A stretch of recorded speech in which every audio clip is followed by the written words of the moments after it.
The regularly scheduled public meeting of June 6, 2018 of the Township of Washington Township Council.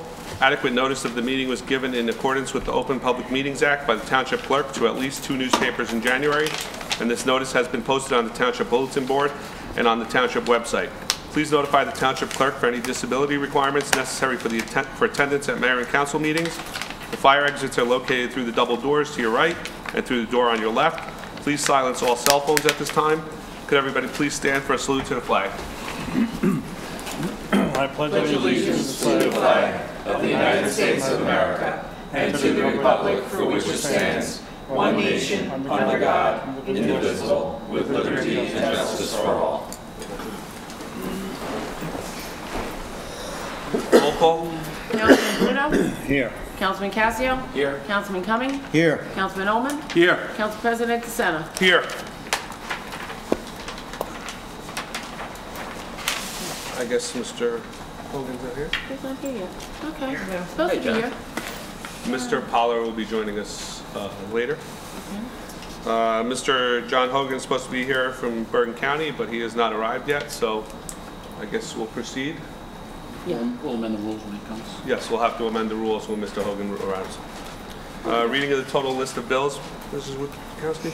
The following is a list of bills paid since the last bill list was submitted, representing May 1st, 2018 through May 31st, 2018.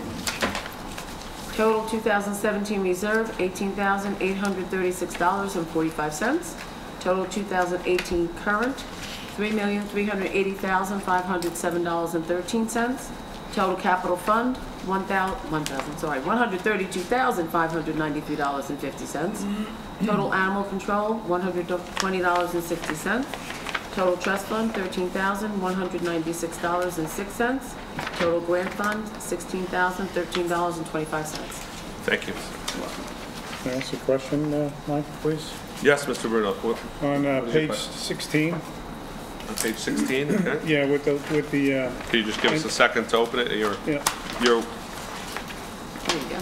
Here's Mr. Hogan. Okay. So is the list of bills in the new? I believe you have to go to the old packet. The old for that one? Okay. Yeah, the old packet, Okay. yes. Your question is, Mr. Bruno? Well, it appears as if we potentially have tapped out the budget. And when I look at the bottom 3 payments, it's coming out of a fee consulting non-legal or a budget code, consulting non-legal. I'm just trying to understand what is that budget code? And where's it being charged to? What page are we on? 16. For who? Azalina and Fury. The code is 01-21-180-320. It says consulting non-legal. I'm not sure where that sits in what budget department. Yes, actually, that looks to be a mistake. I think what happened was the master plan re-exam was supposed to go towards that, and then the rest of them stayed, so I will correct that. Okay. That's it. Thank you. Thank you, Mr. Bruno. Motion to suspend the rules. Give me 1 second. Sure. Anything else, Mr. Bruno, or anybody else? Fine. I just had... Yes, Mr. Ullman. I don't expect an answer tonight. I didn't provide the inquiry, but on page 13, check 36216 to Lurch, Vinci, and Higgins, the review of the township financial records for 2400. I know we received their retainer. Is there any specific information that you can provide as to what was reviewed to support that payment? No, I'm not personally familiar with that. That was ordered or requested by the CFO. I believe it had to do with finalizing the books and records for the year end. Okay. If we could get, if she's available to provide a little more detail, or if there's any other information. Would you, I mean, I have no problem if you want to send her an email. If you want to send it to me, I can forward it to her, whatever you prefer. Okay? I'll forward it to you. Okay, thank you. Thanks. Anything else, gentlemen? Dr. Cassio?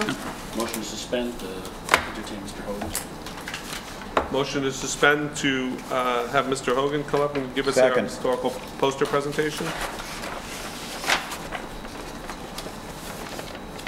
Councilman Bruno? Yes. Councilman Cassio? Yes. Councilman Cumming? Yes. Councilman Ullman? Yes. Council President DeSanto? Yes. Good evening, Mr. Hogan. Thank you, Council President, Council Vice President, and Mayor. I have to get used to this form of government. I'm so used to saying thank you, Mayor. The Mayor sits in the middle, but it takes. Welcome to Washington Township. I'm a quick learner. What I'd like to speak to you about just for a couple of moments tonight, I'm not going to be that long. I know you have some really serious business, but the advantage I have, because I was a mayor, Sue will tell you I was a councilman, when I'm done tonight, I go home. You still have a meeting to go through. So I'd like to speak to you about my counties around the, about my offices around the county initiative. And we kicked this off like around over probably close to 2 years ago. And one of the things that we'd like to do, and please take us up on this, we probably have most of the rest of this year booked, and maybe we can squeeze you in, is we set up satellite offices. Done. It's done. October. It's set up for Of October. course. All right, so you're gonna know we're gonna be coming out doing passports, and Sue, we're gonna ask you to publicize it too. Absolutely. Because some towns, you know, they just expect us to show up and there's gonna be a crowd. So passports, notary publics, business trade names, photo cards for exempt firefighters, senior citizens and veterans, we can do that. And we have election material available also, all right? The other thing is that my responsibility is set up by the state. I'm not the clerk for Bergen County government, so don't throw any tomatoes or anything if your roads weren't done right. I have assigned duties, you know, passports and all the things that I spoke about. All the land records from Bergen County come into my office and they're preserved there. We have a lot of historical documents that are also preserved in my office. We have documents that predate both world wars, the Spanish-American War, and in some of the older communities, documents that predate the Civil War and have probably not been seen since then. And before I speak about that, I just want to speak about another feature. We come out and we speak about our historical documents, we speak about elections, we speak about the services of our office. You name it, we've come out. We've gone out, we started a new initiative this year to come out to high schools, and you know, even middle schools, because the high school seniors are really motivated to vote these days.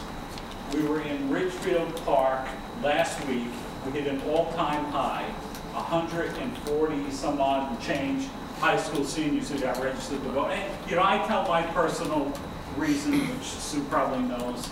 I lost my father when I was 16 years old, and he was mayor of our town. So I never missed an election since then. And you know, you get the kids, it starts hitting them here, and next thing they get registered to vote. So please, get us in your schools, get us in your senior centers. If someone's looking for a speaker, I'm more than happy to get out of Hackensack and come to your community and speak. Right? The final thing is the historical records. My job is to preserve those records, which when I got there 7.5 years ago, they were preserved pretty well for the last century. But technology's improved. They were in boxes.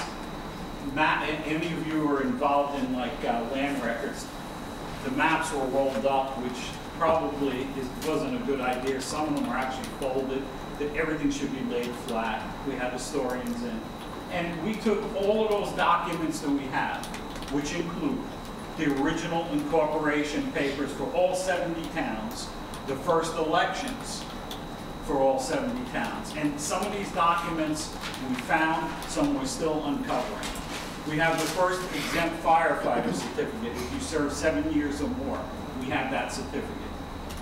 We have some campaign literature from way back when. You're going to see one tonight where to notify the county clerk, they just took a piece of campaign literature from, I think it was the 1870s, and on the bottom they sent to the county clerk, these are the guys who won or something like that, instead of like a formal notice. This is the team that won. So we took all those documents out. We scanned them with the county historian who, you know, she's got a lot of other stuff to do. So we were you know, we were at her mercy. And the gloves to handle these items, because some of them are really brittle, really frail, we've scanned them, we've scanned all of these records, and we've reproduced them in a collage that we're presenting to each municipality for you to decide who makes the decision here, the council president or the mayor. Whoever wants to decide. The mayor will decide. Okay, the mayor's going to decide. Okay. All right. Where Or we you can do it jointly. Yes. Yeah. That works. Where you'd like to display it. And the whole reason is to bring alive some of the history of your community that no one's seen since it was filed in the clerk's office. And also to promote your community pride. Because all of these municipalities, when they came to be, they had their own reason for forming. And you could probably examine it in some of the documents that you'll see here. So let me just put it all in perspective for 1 second. And if there's an historian here, please feel free to correct me. You started out as the Township of Washington, and then you changed to Washington Township. Do I have that right so far? Probably the other way around. The other way around, okay. So you were created out of an act of the New Jersey legislature on April 13, 1840, from territories between the Hackensack River and Saddle River that had been part of the Harrington Township. At the time of that creation, the township covered an area of almost 20,000 acres. Right? Orville Township, that's the area where I'm from in Norfolk, was created on January 1st, 1886, from the western portion of the Township of Washington, the southern portion of Hohokus Township, and the Borough Act resulted in boroughitis, when a lot of towns came to be in 1894. And most of the towns that are up in this area all came from Washington Township, which you know.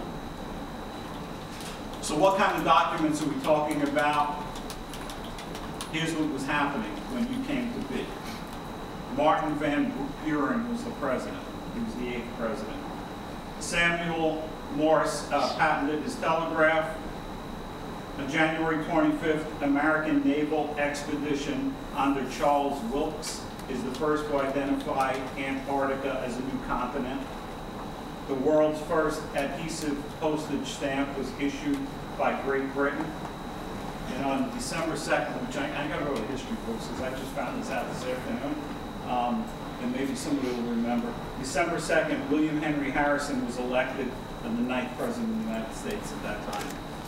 So that's put it all in perspective, how old these documents are, how far back they go. We're not historians. No one on my staff is a historian, and we don't attempt to be. If we had to sit down with the county historian, we'd probably be doing this, and I have a 5-year term when I'm in my 10th term or something like that, right? So she suggested that we just reproduce the documents as a collage so that any one of you can interpret them as you see fit. You can get a little closer and look at them. We can provide you with copies of these documents too for display. So here's what we have. And I'm going to go quick through this because you can look at it in greater length. We have some original maps. The first map, the oldest map that we found, was filed December 29, 1874. It's the property of John Romaine, and it looks like R.J. Tanner. And that's one of the older maps that's right up here. And you can look at it, the streets, etc. Okay. We have a map that was filed in my office, but I wasn't there at the time because it was July 12, 1911. Washington Park, located in Washington Township, West Hillsdale.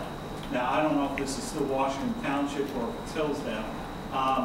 There's Van Emberg Avenue. Is that in Washington Township? Okay. So that's part of yours. The property was owned by D.J. Donovan. And he actually lived in New York City. And then we have another one that was filed in our office November 22nd, 1921, Washington Heights. There's another Washington Heights. In Washington Township, subdivision of property Thomas F. Braham, B-R-A-H-A-M. So I don't know if that's an old name for here. And it was approved by a resolution passed by the chairman, Township Committee, Township of Washington, at a meeting as a date. Fern Street, Beach Street, and Washington Avenue. And finally, the last map was filed in my office with Alexander Allen, who I think is the longest serving county clerk. I think he served 30 years. December 5th, it looks like 1947. Yes, it was. Sectional map of Washington Lakes Estates, property of Carlson Builders Incorporated, Woodfield Road, Sussex Road. Now, notice I'm not pointing to them because when I first started going out and doing that, I couldn't see anything on here. And another time, I forget who was the town around here, the town historian stood next to me and I pointed and she almost got knocked out when the thing fell down. So I don't do that anymore. And just a couple other documents. We have an election that was held April 12th, 1875. The results of that election are right here. The town clerk was James Alfred Ackerman. And the collector was Garrett J. Lydecker. And then you can see there's a bunch of other names on there too. Some names that were from the origin of your town.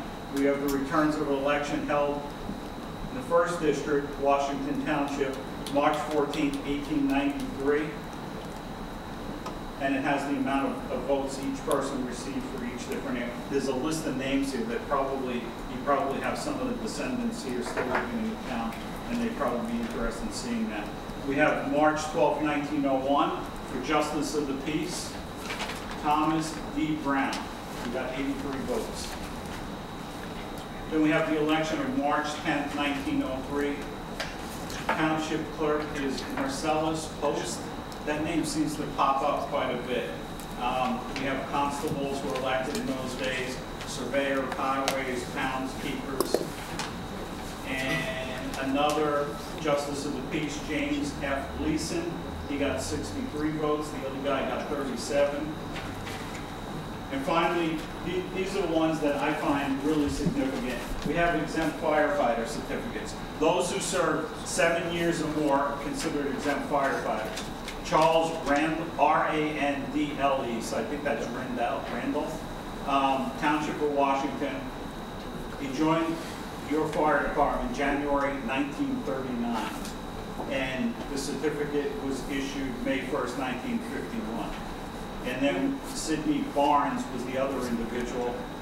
He joined October 1941. Clayton Brower was the chief of the fire department when this was issued. A.R. Purdy was the chief executive officer, I guess that's mayor. And Grace Fletcher was the clerk at that time when this was issued. So, here's the one I spoke about.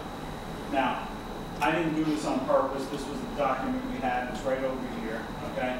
It says Washington Township Democratic ticket, okay? And then it says on the bottom, this ticket was elected in all. And it has your town clerk, and that's how they reported to the county clerk. You know, and we never saw that before. It's here. And if you blow it up, it's pretty cool to see because you can see all the names. So we like to just turn this to the public so they can also see. Here we go again. Chris will now turn it to the public so they all can see. And I'd just like to conclude with this. If anyone here is an attorney, you'll remember when the county clerk's office was in the courthouse. The past 15, 16 years, it's been the county administrative building, the new building that's now like 16 years old. We have most of the first floor. 1/2 of what we have belongs to the land records, to maintaining properties everyone owns. Once that stuff is put on the books, and nowadays it's put into a system, we then scan those. So way back when you had to go through the old books, the title searchers, those are coming off the shelf, which is giving me the ability to do something else. We're about to unveil an historical research center for Bergen County. It's going to be my office with the county executive's office. The county historical area is probably just an oversized closet, and we're going to get some real display cases. You have the ability now, if you go into my website, is a map of Bergen County. You can click onto your town.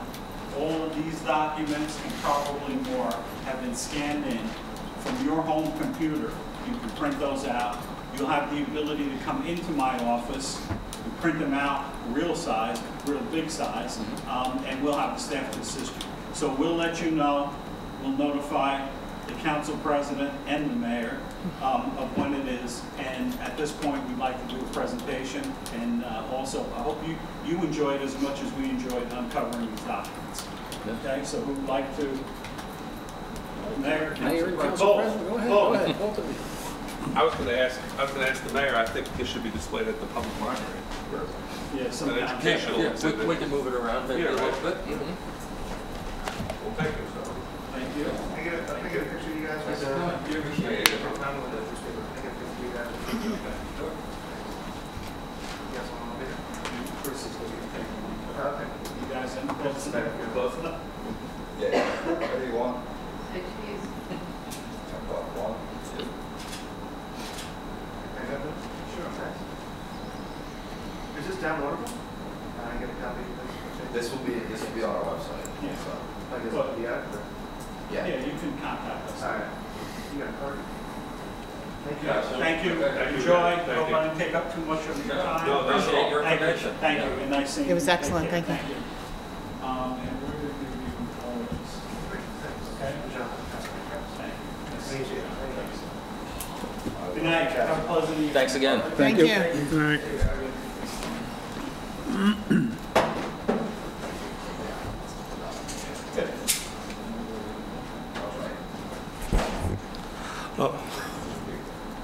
Reface it out for the meeting. Yep. I just got Ricky's note that he needed to speak into. Thank you. Thank you.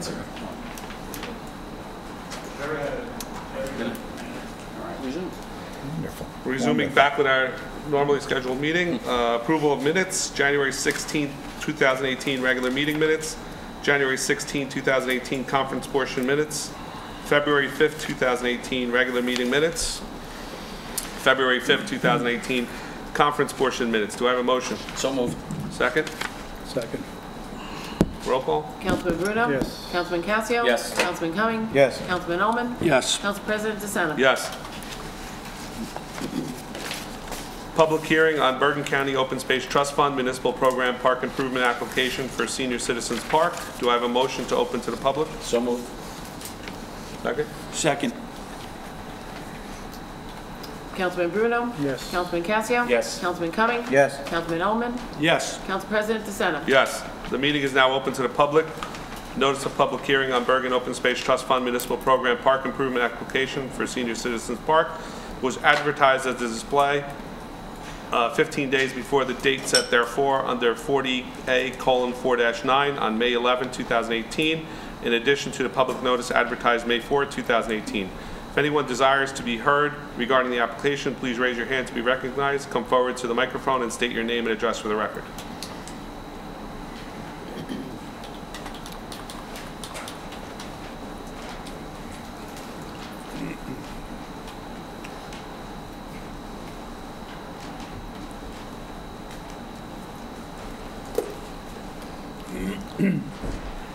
William Ferrara, 2556 Cleveland Avenue. I just want to ask a couple of questions. Is this the John Martini Park on Sussex Road? Yes, it is. Okay.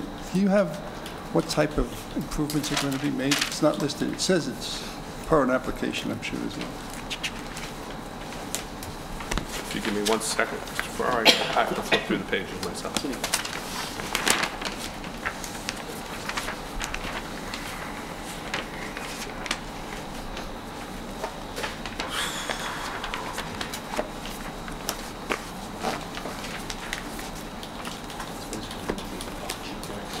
Yeah, I know the bocce ball courts that are in the park that have Right. been neglected for years. Right. The sidewalks will be, the bocce ball courts will be redone, the sidewalks will be redone, benches, right? I you don't have know a if everyone full got plan? this, but I got this, so if you want, I'll. The mayor has the full turn it plan. around and- The parking is in front. I mean, you're not adding... No, we're It's not, the same thing. no, so basically, the bocce ball courts will be redone. There'll be some paving, concrete paving done, some sidewalks redone, benches.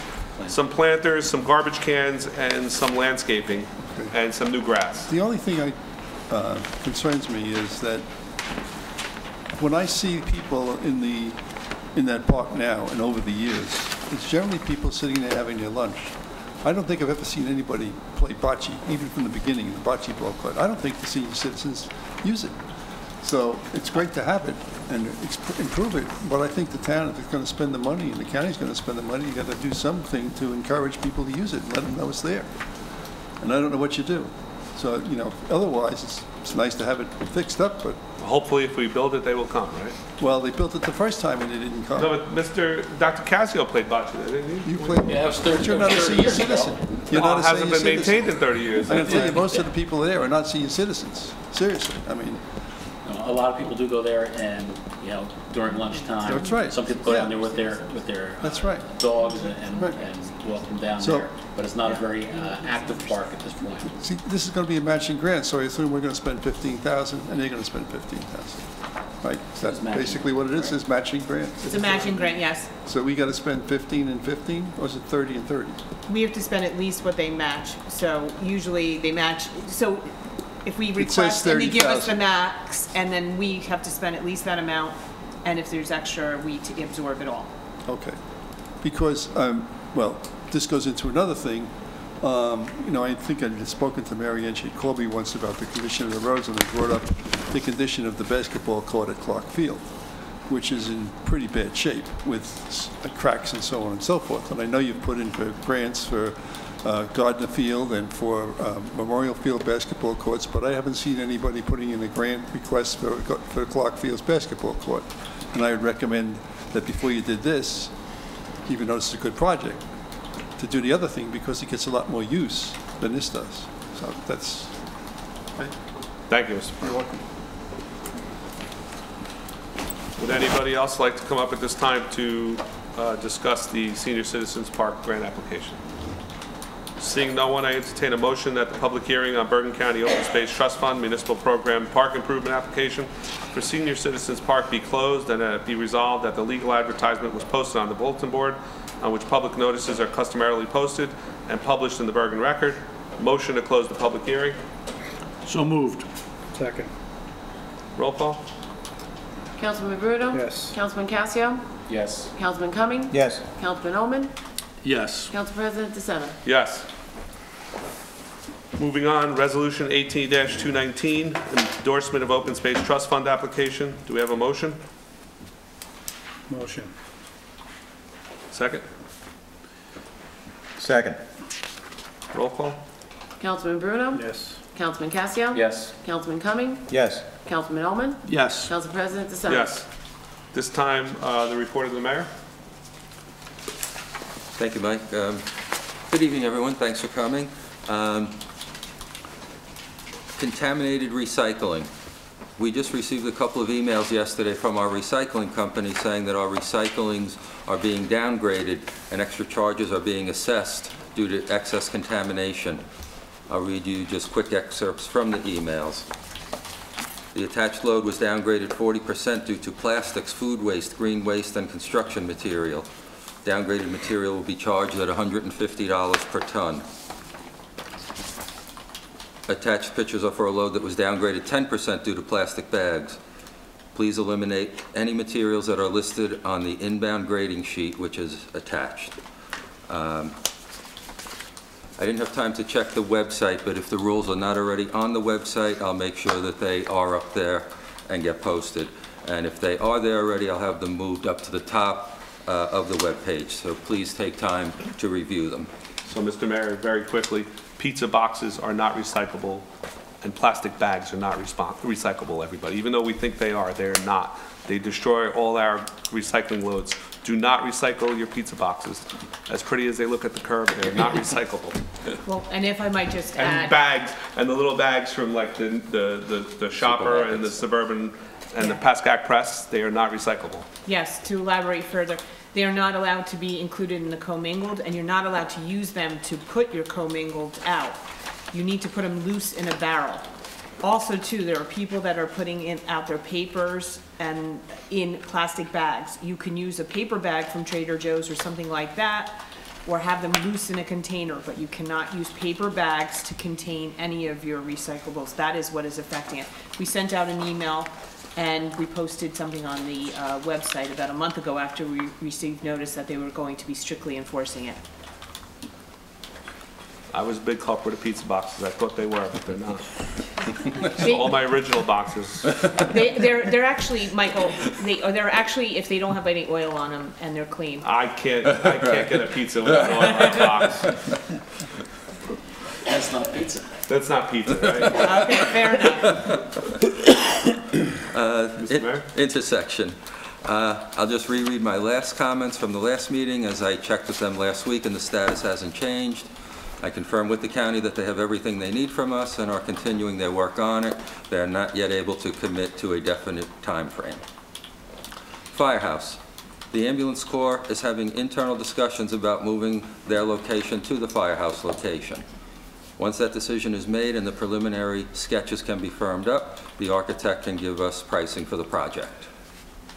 Do we have a time frame for that, Mr. Mayor? For what part of it? The vote from the ambulance corps, whether they would like to move or not? Not firmly. I want to give them the time they think they need, but we have a verbal that it won't drag out too long, but we haven't set a definite time frame on it. Okay, at least not at this point. If it drags on, we will. Thank you. Shared services. We sent our first vehicle to Ridgewood for service, and I'm told they gave us a good turnaround time to get the vehicle back in service. After a distinguished 38-year career with our police department, I can announce that Captain Hackbarth will be retiring as of July 1st. We will miss him, but we wish him the best for the future. New ambulance. The ambulance corps has taken delivery of their new rig. They gave me a tour of it, and I'm happy to say that if you or someone you know has to use their services, you'll have the finest people taking care of you in a state-of-the-art rig. The police department has taken delivery of their new mobile speed monitor and message board. Look for it being deployed at different locations throughout the town, and be mindful of your speed whether the board is reminding you or not. Now that school is almost out, children will be spending more of their time outdoors. Along with Councilman DeSena and Ullman, I was happy to attend the fire department inspection and dinner. Our firefighters keep the equipment in perfect condition to handle any situation that comes their way. In our post-storm recap meeting from the May 15th storm, we decided to get prices for the DMF to acquire larger chainsaws to better deal with the downed trees. We're also looking to contract with tree companies to give us a priority response during and after these events. Planning Board. The board rejected an application for a smoke shop at the shopping center. It was nice to see such a large, passionate turnout from our residents on the issue. I was honored to be invited to and attend and speak at the Girl Scout bridging ceremony. It brought back fond memories of when my own daughters were part of the Scouts. Cub Scout Pack 228 Annual Blue and Gold Dinner. I was invited to attend the annual dinner, but due to an email snafu, the invitation didn't make its way to me until after the event. I'm sorry I missed the event.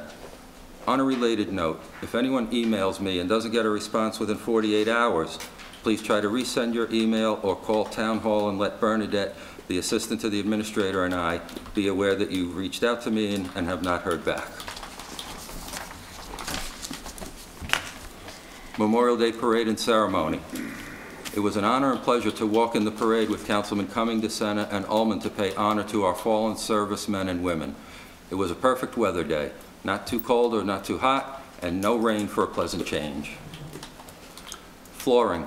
I'm happy to report that Phase 1 of the new flooring project in Town Hall is underway. All the existing floor tiles on the 3rd floor have been removed, and the installation of new tiles is taking place. Last but not least, Town Summer Concert Series. The concert dates will be upon us before we know it.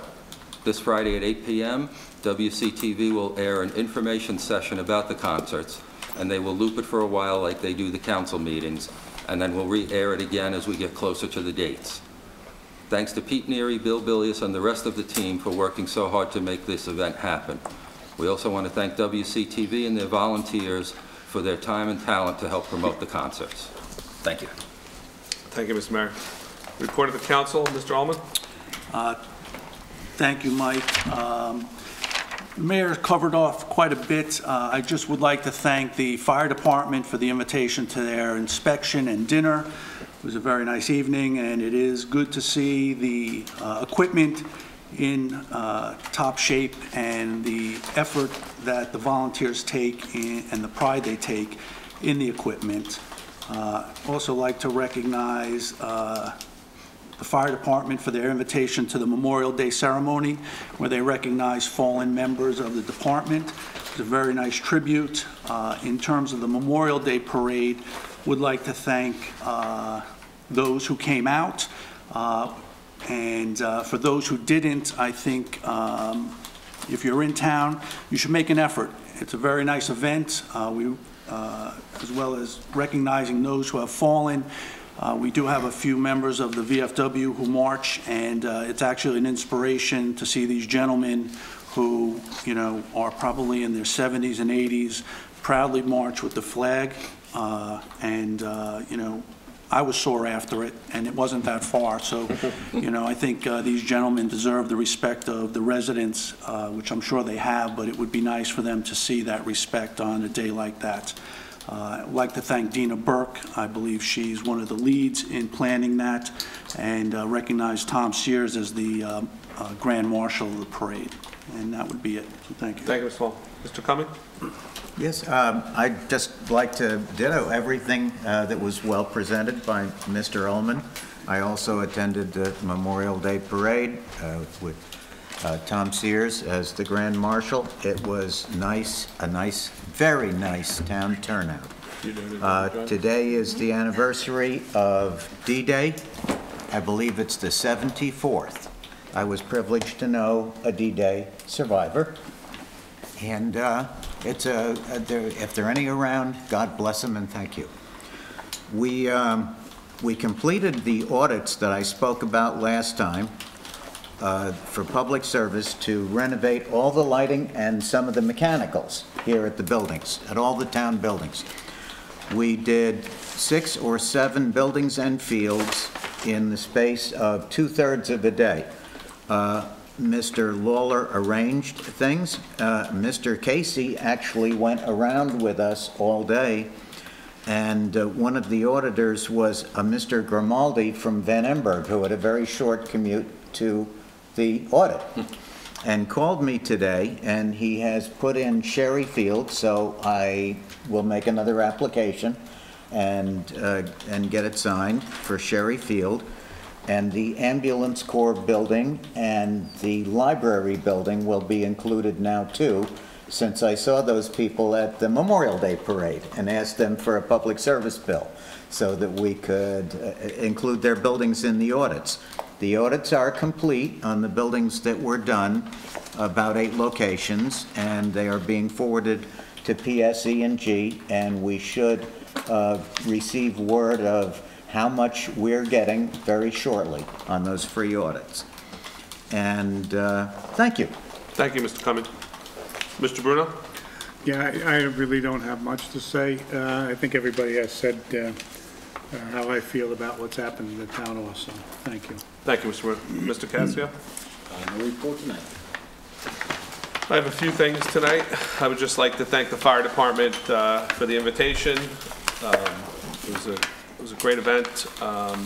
Walking in the Memorial Day Parade was an honor. My sidekick, Dominic, my little guy, enjoyed it in his wagon. It was a great day to honor the fallen and the ones that are still with us, to pay tribute to them. Moving on to another note regarding Quest. I know people have been asking. I have a little summary from our firm from Quest that's working on it. And it reads, in October 2017, Quest Environmental and Engineering Services installed 3 additional monitoring wells in the southwest corner of the municipal complex in order to determine if on-site groundwater contamination associated with a release from the former underground storage tank extended to the southwest. On May 4th, sampling of these newly installed wells and 4 other select wells was conducted. Monitoring wells located off-site on a residential property was sampled to complete contamination delineation to the south. Monitoring wells were sampled to assess the extent of contamination that remains on site. As a cost savings measure, on-site assessment and the extent that remains on site was determined. Wells near or within the contamination plume were not sampled, as contamination levels there remain above the New Jersey DEP standards. Attached, I have findings from the report if anybody would like to, if they could be made available. The good news is that the results indicated that the natural degradation of the contaminants is ongoing and the impacted area appears to be confined to the municipal property. The NJDEP has previously requested the ongoing monitoring of 6 residential potable wells located west of the complex until such time that it was demonstrated that the contamination did not extend off-site to the southwest. These potable wells never contained contamination, but were monitored as a precautionary measure and protection of public health. This requirement was satisfied by the installation and sampling results of the MW11 well cluster. Quest will be preparing a remedial investigation report for Washington Township to review and approval and for submission to the New Jersey Department of Environmental Protection. The report will provide the site's remedial history, details regarding groundwater and soil sampling, soil remediation, as well as recent well installation. Upon review, Quest will come to our council meeting and conduct a full presentation for the council. But that was the summary report. The results are back. Now they're going to conclude them and put together their full findings. And I think, Sue, what are you saying, about 4 weeks, 4 to 6 weeks? Yeah. They'll be here for, hopefully for the first meeting in July, the Quest will be here. The next thing I have, I'm glad Mr. Poller has joined us. I don't know, procedurally, I wanted to ask the council if they would be amenable to amending ordinance number 86-7 to include additional uses that would be prohibited and not permitted within the retail business section of our town. And I would like to add, our last prohibited use is the letter O. I would like to add a prohibited use of P for marijuana retail and wholesale shops, a Q for vape products retail and wholesale shops, an R, because the Bergen Record enlightened me to this, of hatchet throwing. They're popping up all over Bergen County, yeah. Prohibiting a hatchet throwing business from an S of massage parlors and a T of head shops selling drug paraphernalia. I don't know if I could discuss it at this time, Mr. Poller, or? Well, either conference is that's fine. So we'll, if everybody's okay with that, we'll discuss that during conference agenda. But I think we should move on it quickly. Thank you. What was T? T was head shops selling drug paraphernalia of all types. Is that a technical term? That's what the hatchet throwing and the head shops came from the Bergen Record. Okay. I know what they both are, but I'm not familiar with them. So I think they're two things. Well, the question is, are you outlawing the shop or you're outlawing the sale of it? No, we're prohibiting, we're going to add them to, let's discuss it in conference, okay. Yeah. General public discussion, motion to open the meeting to the public. So moved. Second. Roll call. Councilman Bruno? Yes. Councilman Cascio? Yes. Councilman Cumming? Yes. Councilman Ullman? Yes. Council President DeSena? Yes. If anybody would like to come up and address to the council at this time, if you can just state your name and your address, and you have a 5-minute time limit. Katrina Cassidy, 35 Eugene Court, and I promise I'm not reading anything long tonight, so this is just a question. So when I was looking at some of the ordinances, and I'm not in any way an expert in this, some of the other towns take the approach that we do in that the ordinance is kind of vague in the retail shops, and then it has a list of specific prohibited uses. Some of the other towns that I saw instead take a more inclusive list and say these are the businesses that we do allow. So like tonight, you're adding hatchet shops, which is another thing that makes me obviously nervous. Well, when I read about it today. Yeah, but we could, spend a lot of time every week, and I know that that's difficult for you guys to constantly review this and revise this.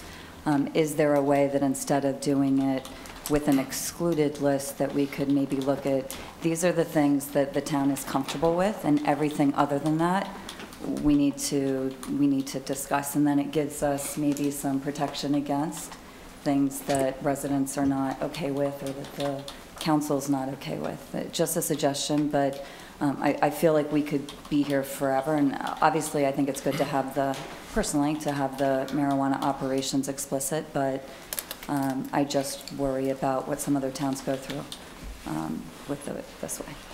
Just a thought. We'll have to review with our attorney and see if that's a possibility. Okay, yeah, I'm sorry I didn't come prepared tonight with the list of towns. I believe Franklin Lakes and Ridgewood were two that I looked at, where their land use or zoning use was very specific.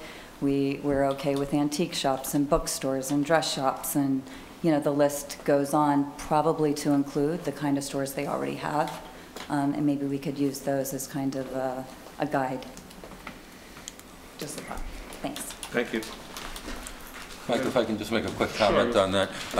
Kind of piggybacking on that, the planning board is also looking to streamline the process to get tenants into the shopping center, and so they also are talking with and will work with the council to determine a list of acceptable business that if you fall into that criteria, you can streamline the process, because we want to encourage businesses to come here, and sometimes if they just happen to miss a meeting, they're off for a few weeks, which impacts them. So we'll be working in conjunction with the council, the planning board, to come up with a list of approved businesses that they just check off, yes, we meet these criteria.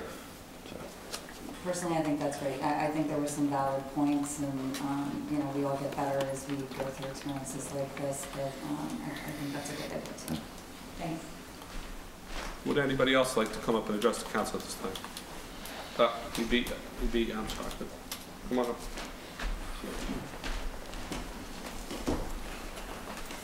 Good evening, Kevin Doyle, 655 Fern Street.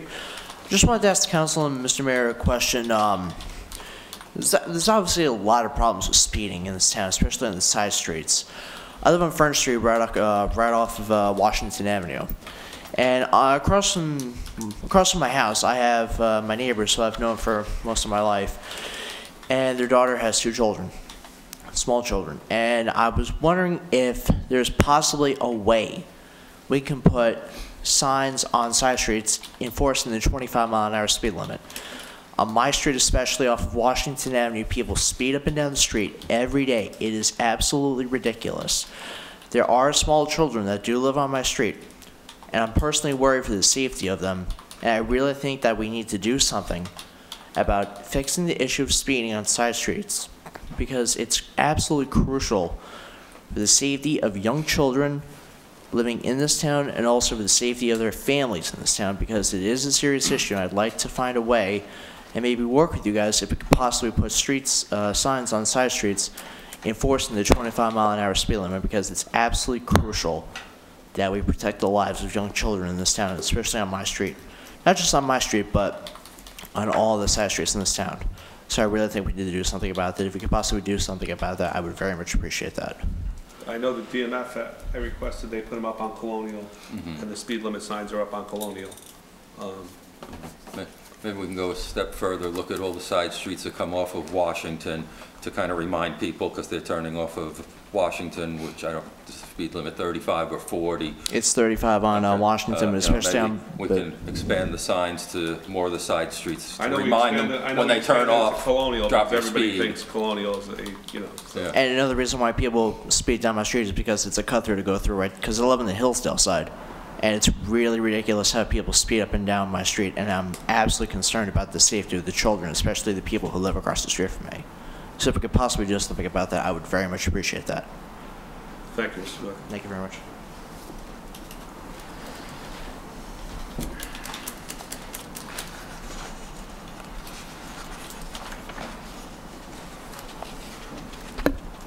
David Snide, 91 Windsor Circle, Township. I want to thank the planning board on a 7-0 vote, which the people that were here, the mayor and Mr. Cumming, councilman, that we had the place filled.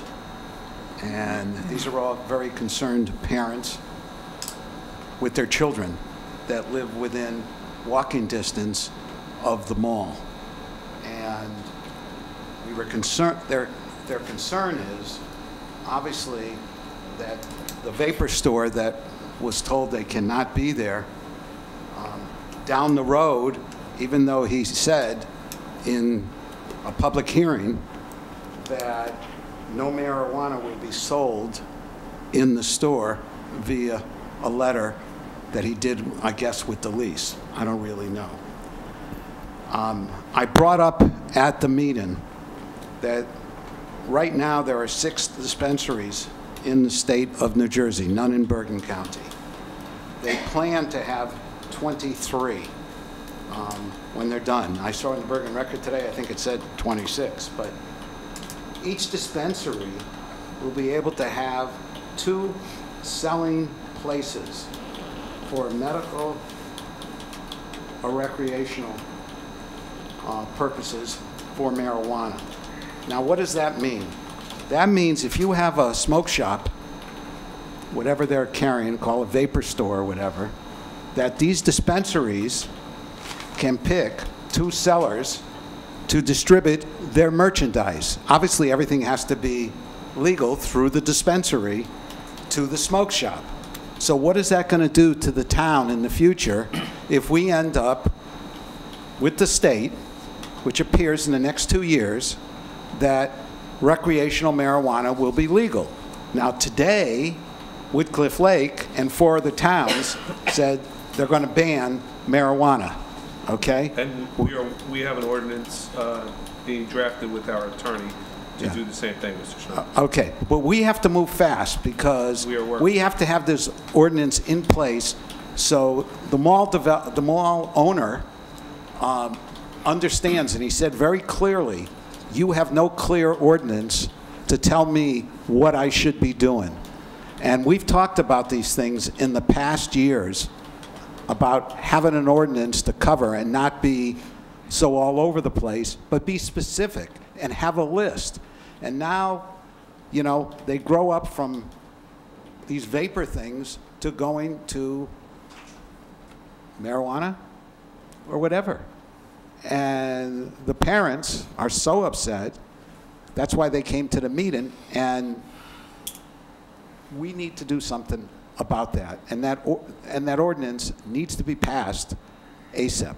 Now, suggestion, if another town has it already, why can't we just copy it? What's wrong with copying the ordinance? Why do we have to take the time for our attorney to write all these things out when they've all been done?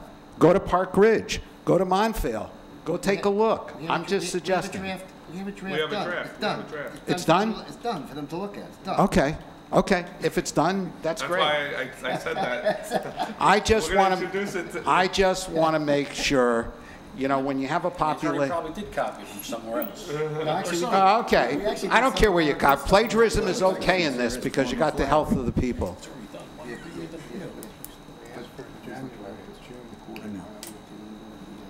Anything I else? think Mr.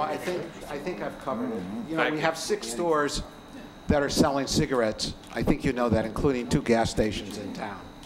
If you are or not aware, liquor store, Food Town, the stationery store, Rite Aid, Lukoil, and Exxon. You may not be aware of it. I don't smoke, so others don't smoke. You may not be aware.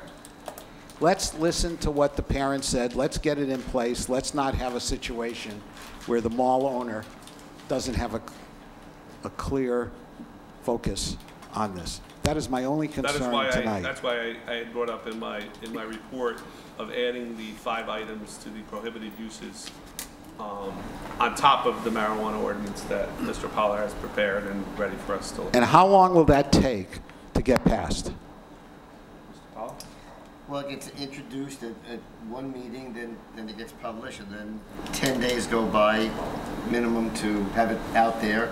The public hearings at the next meeting usually, and then it can get past that, At that meeting. About a month and a half. 20 days, right, afterwards. Okay. Right. And if you declare an emergency, you can make it effective immediately if you have to.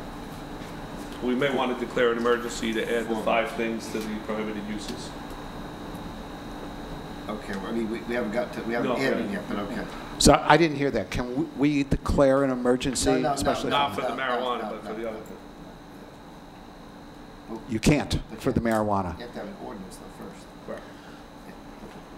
I think All right. we need an all-inclusive. I just hope you can we need an fast-track this. all-inclusive ordinance to cover everything. As Okay. everybody has said, we don't have it. Okay. So that's what we need to do. Thank you. Would anybody else like to come up and address the council at this time? Mr. Farrell? Thank you. Thank you, Mr. Schneider.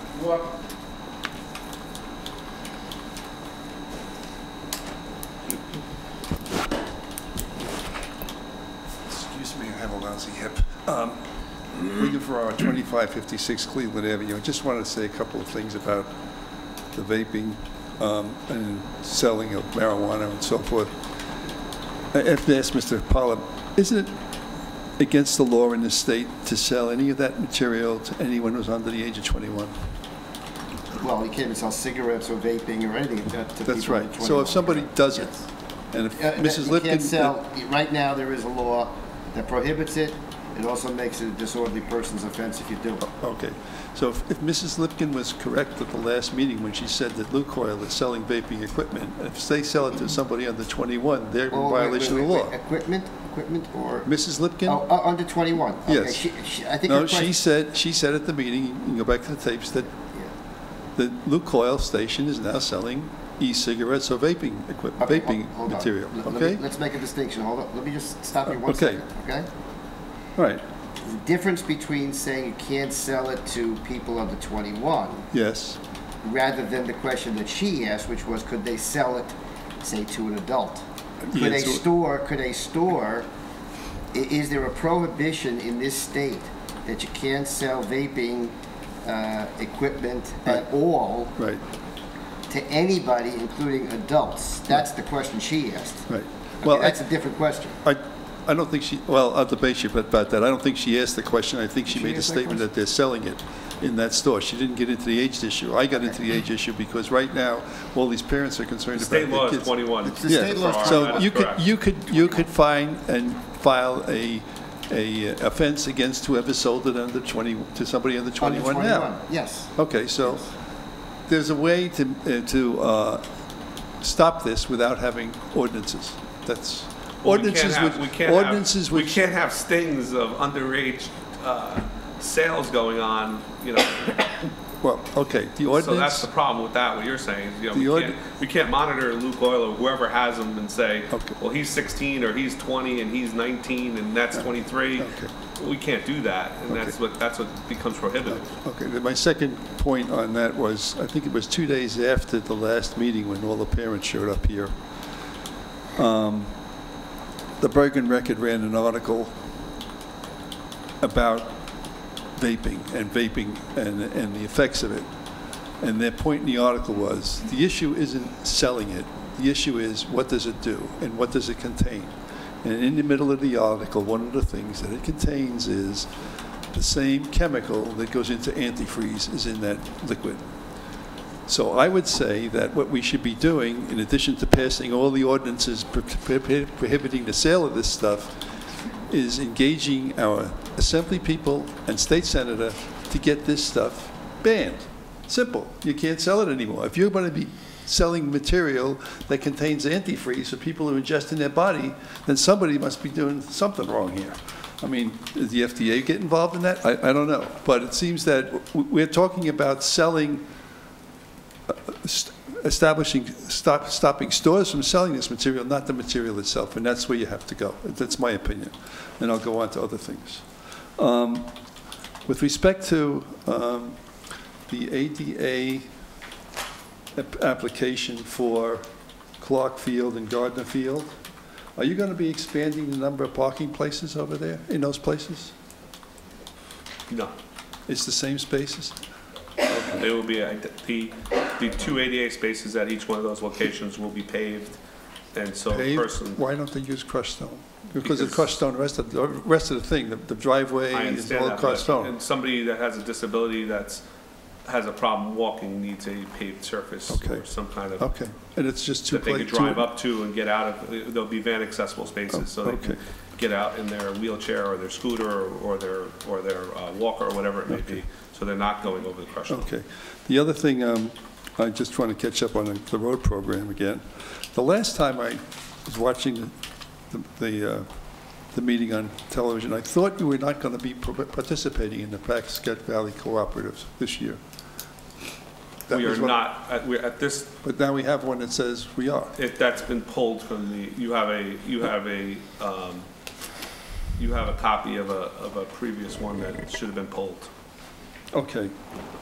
We were entertaining it for about 24 hours, and then after further research, Yeah, we saw because that I it printed wasn't this the right out thing about to do. 6 o'clock, and it was still on there at 6 o'clock. It says additional item 18231. It was pulled from the packet. Okay, that's, and the same thing about, I wanted a question about the humane officer.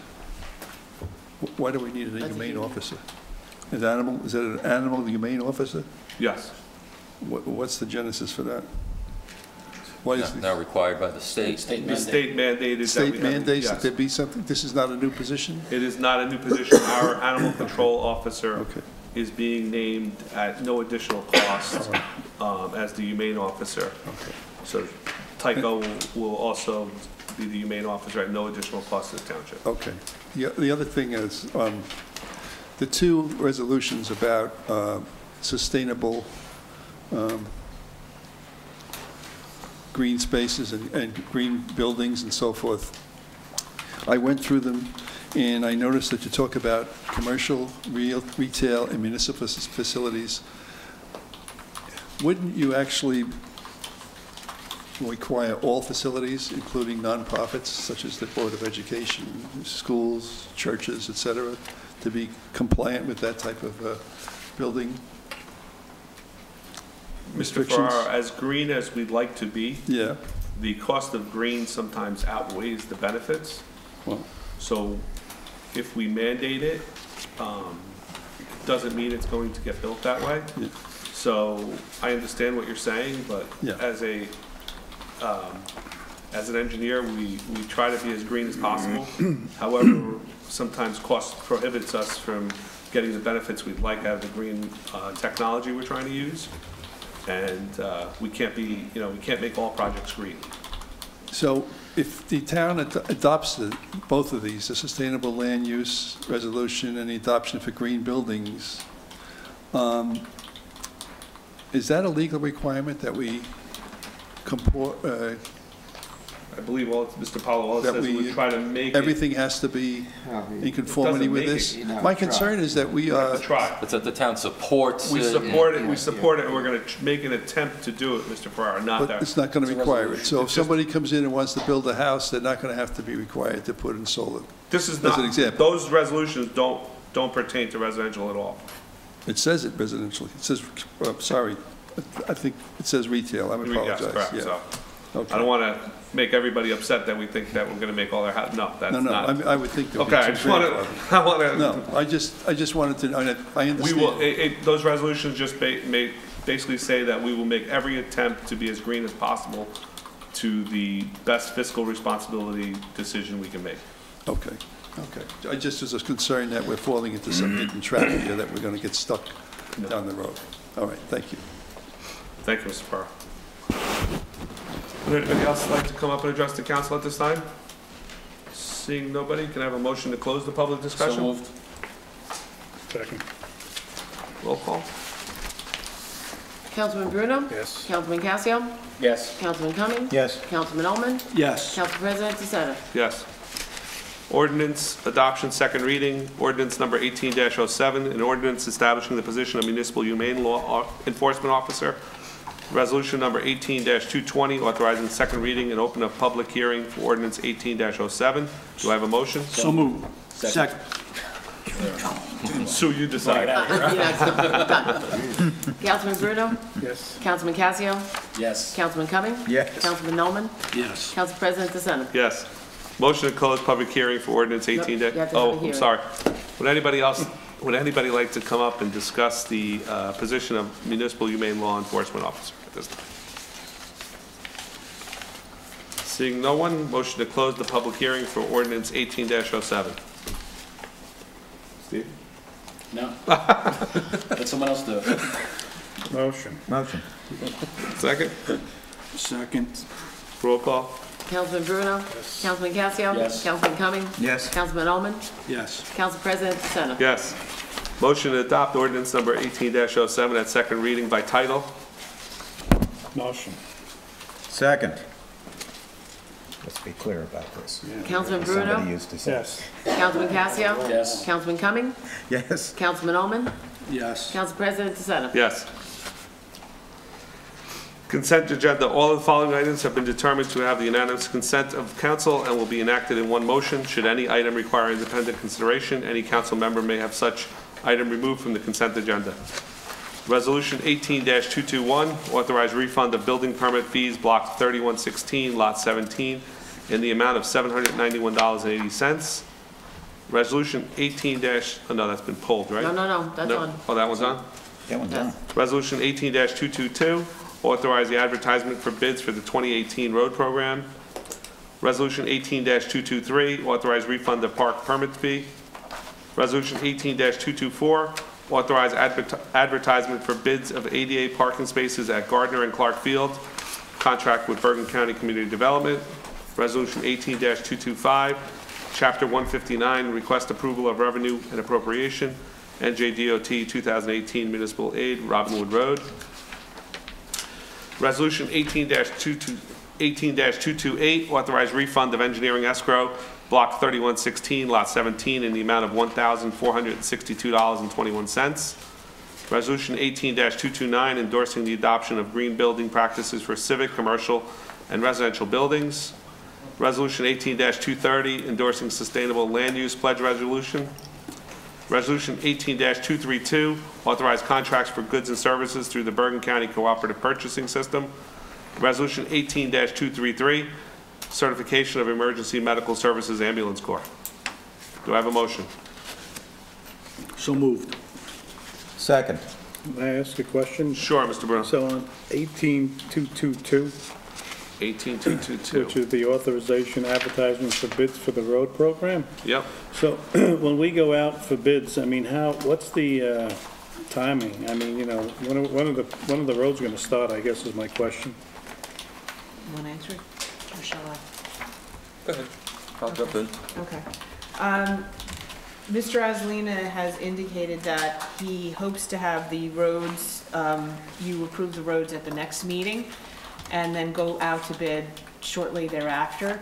The minimum turnaround time for bidding is 10 days. However, you want to give the bidders more time than that. I believe his general time frame was to have the bids advertised and then opened around July 12th or 13th, and then award at your July 16th meeting and try to go out and pave as soon thereafter as possible. Just as far as the question was raised about the co-op, and you saw that there were, at one point, there was a resolution based on a meeting earlier this week between the mayor, myself, and Mr. Azzalina.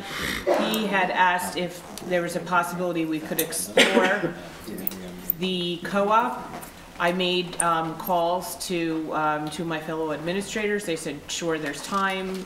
Mr. Azzalina should contact the co-op engineer, which he in turn did.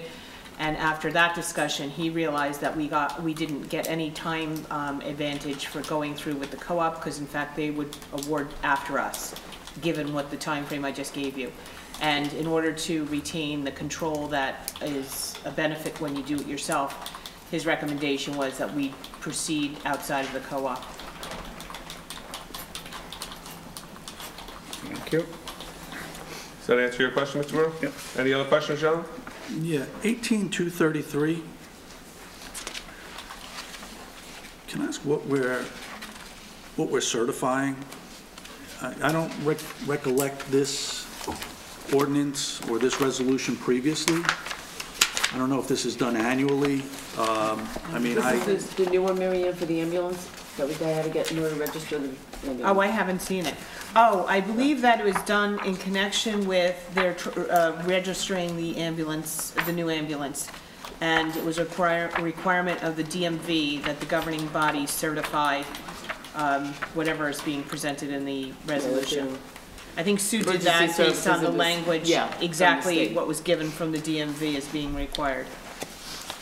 Mr. Ullman, 233 basically says, whereas the new ambulance was ordered and received and that the Township Council of the Township of Washington certifies that the Volunteer Ambulance Corps provides basic life support services to the municipality, and its ambulance and ambulance equipment are qualified to perform emergency medical services as prescribed under state the NJSA code. Certainly, I appreciate that you read it to me. No, I know, but I actually read it myself.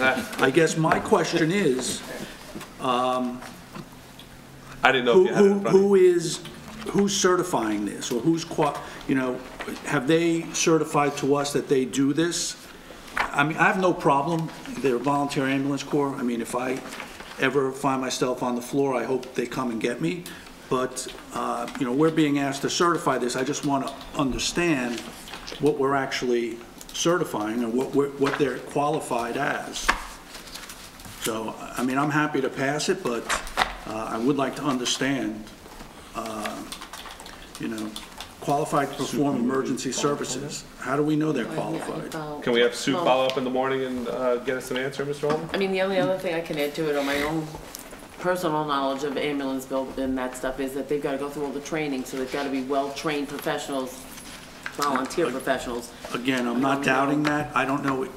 I guess I just want to make sure that what we're certifying. Rich, right, Marianne? Rich Mears? Is not. Was it Rich Mears? Yes. I'll reach out to him. I'll get a further answer. Can she get us an answer for the morning, or? Sure. Sue, do you actually have the document that Rich gave you? And if not, maybe at the break? So you want to pull it, Mike? No, I mean, let's let it go. All right. I'll still get you an answer anyway. Okay, Can we appreciate get you an answer, Mike? That would be great. Since I read it. And No, I appreciate it. I got it. I didn't know you had it in front. I thought you were asking because you didn't have it in front of you. So. No, I wasn't questioning your reading ability. No, I believe me. There's a lot of other things. Anything else, gentlemen, on?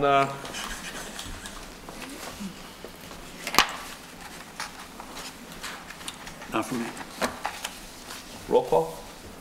Councilman Bruno? Yes. Councilman Casio? Yes. Councilman Cumming? Yes. Councilman Ullman? Yes. Council President DeSantis? Yes.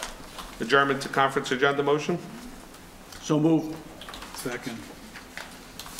Councilman Bruno? Yeah. Councilman Casio? Yes. Councilman Cumming? Yes. Councilman Ullman? Yes. Council President DeSantis? Yes.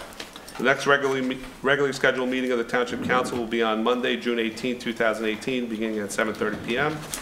We'll now proceed into the conference agenda.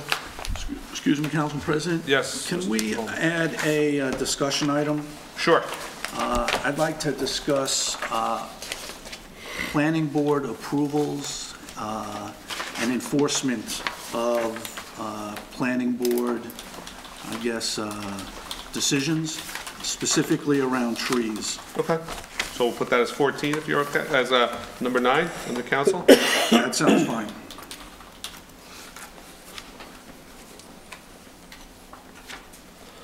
All right, under current business administration, the project tracker, Marianne has distributed it. It's in our packet. I have some updates for you. Okay. And while you're getting it, and if you have questions, well, as you know, what happened with the roads today. And also as to the ADA curb cuts, there's a resolution to enable us to participate through the county co-op. I'm still waiting on some paperwork, but I expect that the purchase order for that project will be issued shortly, within the next day or so, as soon as I get the documentation from the county purchasing officer who I've been working with. As to the doors for the police department, I had indicated as of Friday or Thursday that the contractor was going to meet with Chief Hooper to finalize the details. That was done on Monday, June 4th, and now the order has been finalized and the doors have been ordered.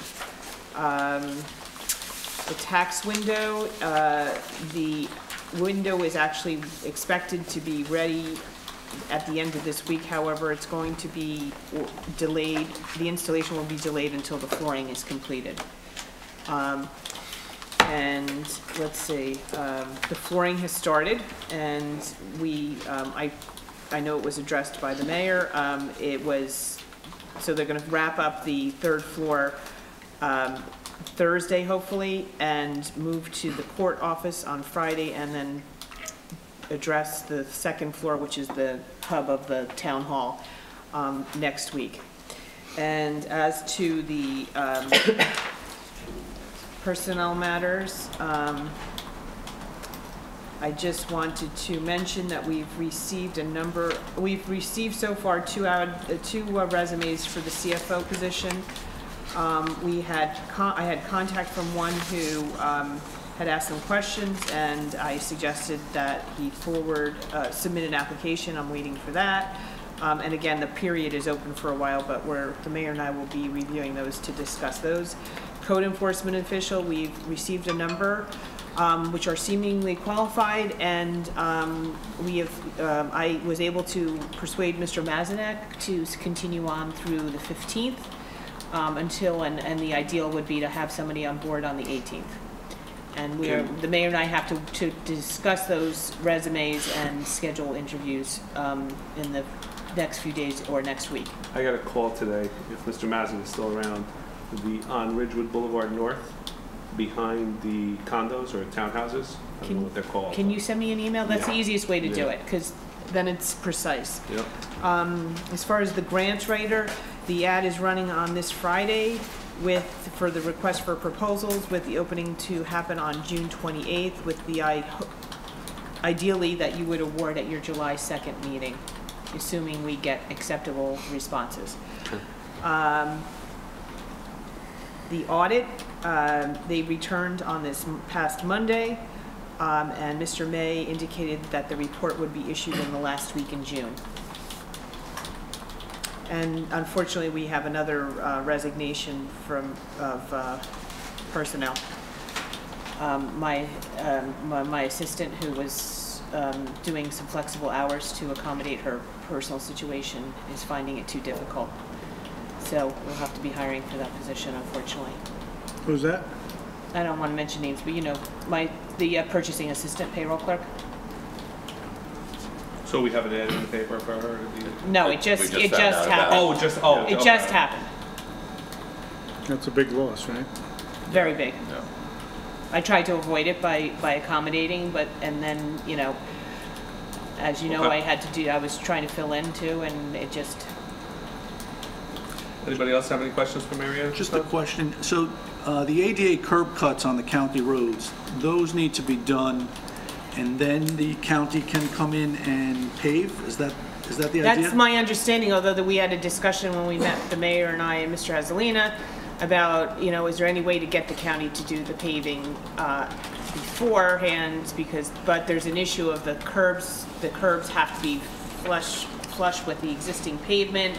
And then what happens if the pavement, when it's repaved, it doesn't exactly mesh? So that's something that Paul is going to work out and discuss the logistics. Unfortunately, another little complication or wrinkle is that just this week, there was another sinkhole reported on Washington Avenue by the police department that Mr. Azzolina contacted me. I made arrangements for him to be able to do a camera inspection with Northwest Bergen. The camera results, I believe, were inconclusive. Is that right, Peter? Oh, I didn't even get the results. I don't know. I think he said he wasn't. They still haven't evaluated. So that should be wrapped up before any paving happens. So. And there's another sinkhole as of tonight. We probably have to have another one tonight. Yes, right at the bottom, as you go. At the beginning of the original huge patch they did, down Calvin, right in front of where the patch starts, the big rectangular patch going down the middle. Right. There's a sinkhole right at the beginning of that. When I was coming home from Trader Joe's, I noticed, and I was going to tell you tonight.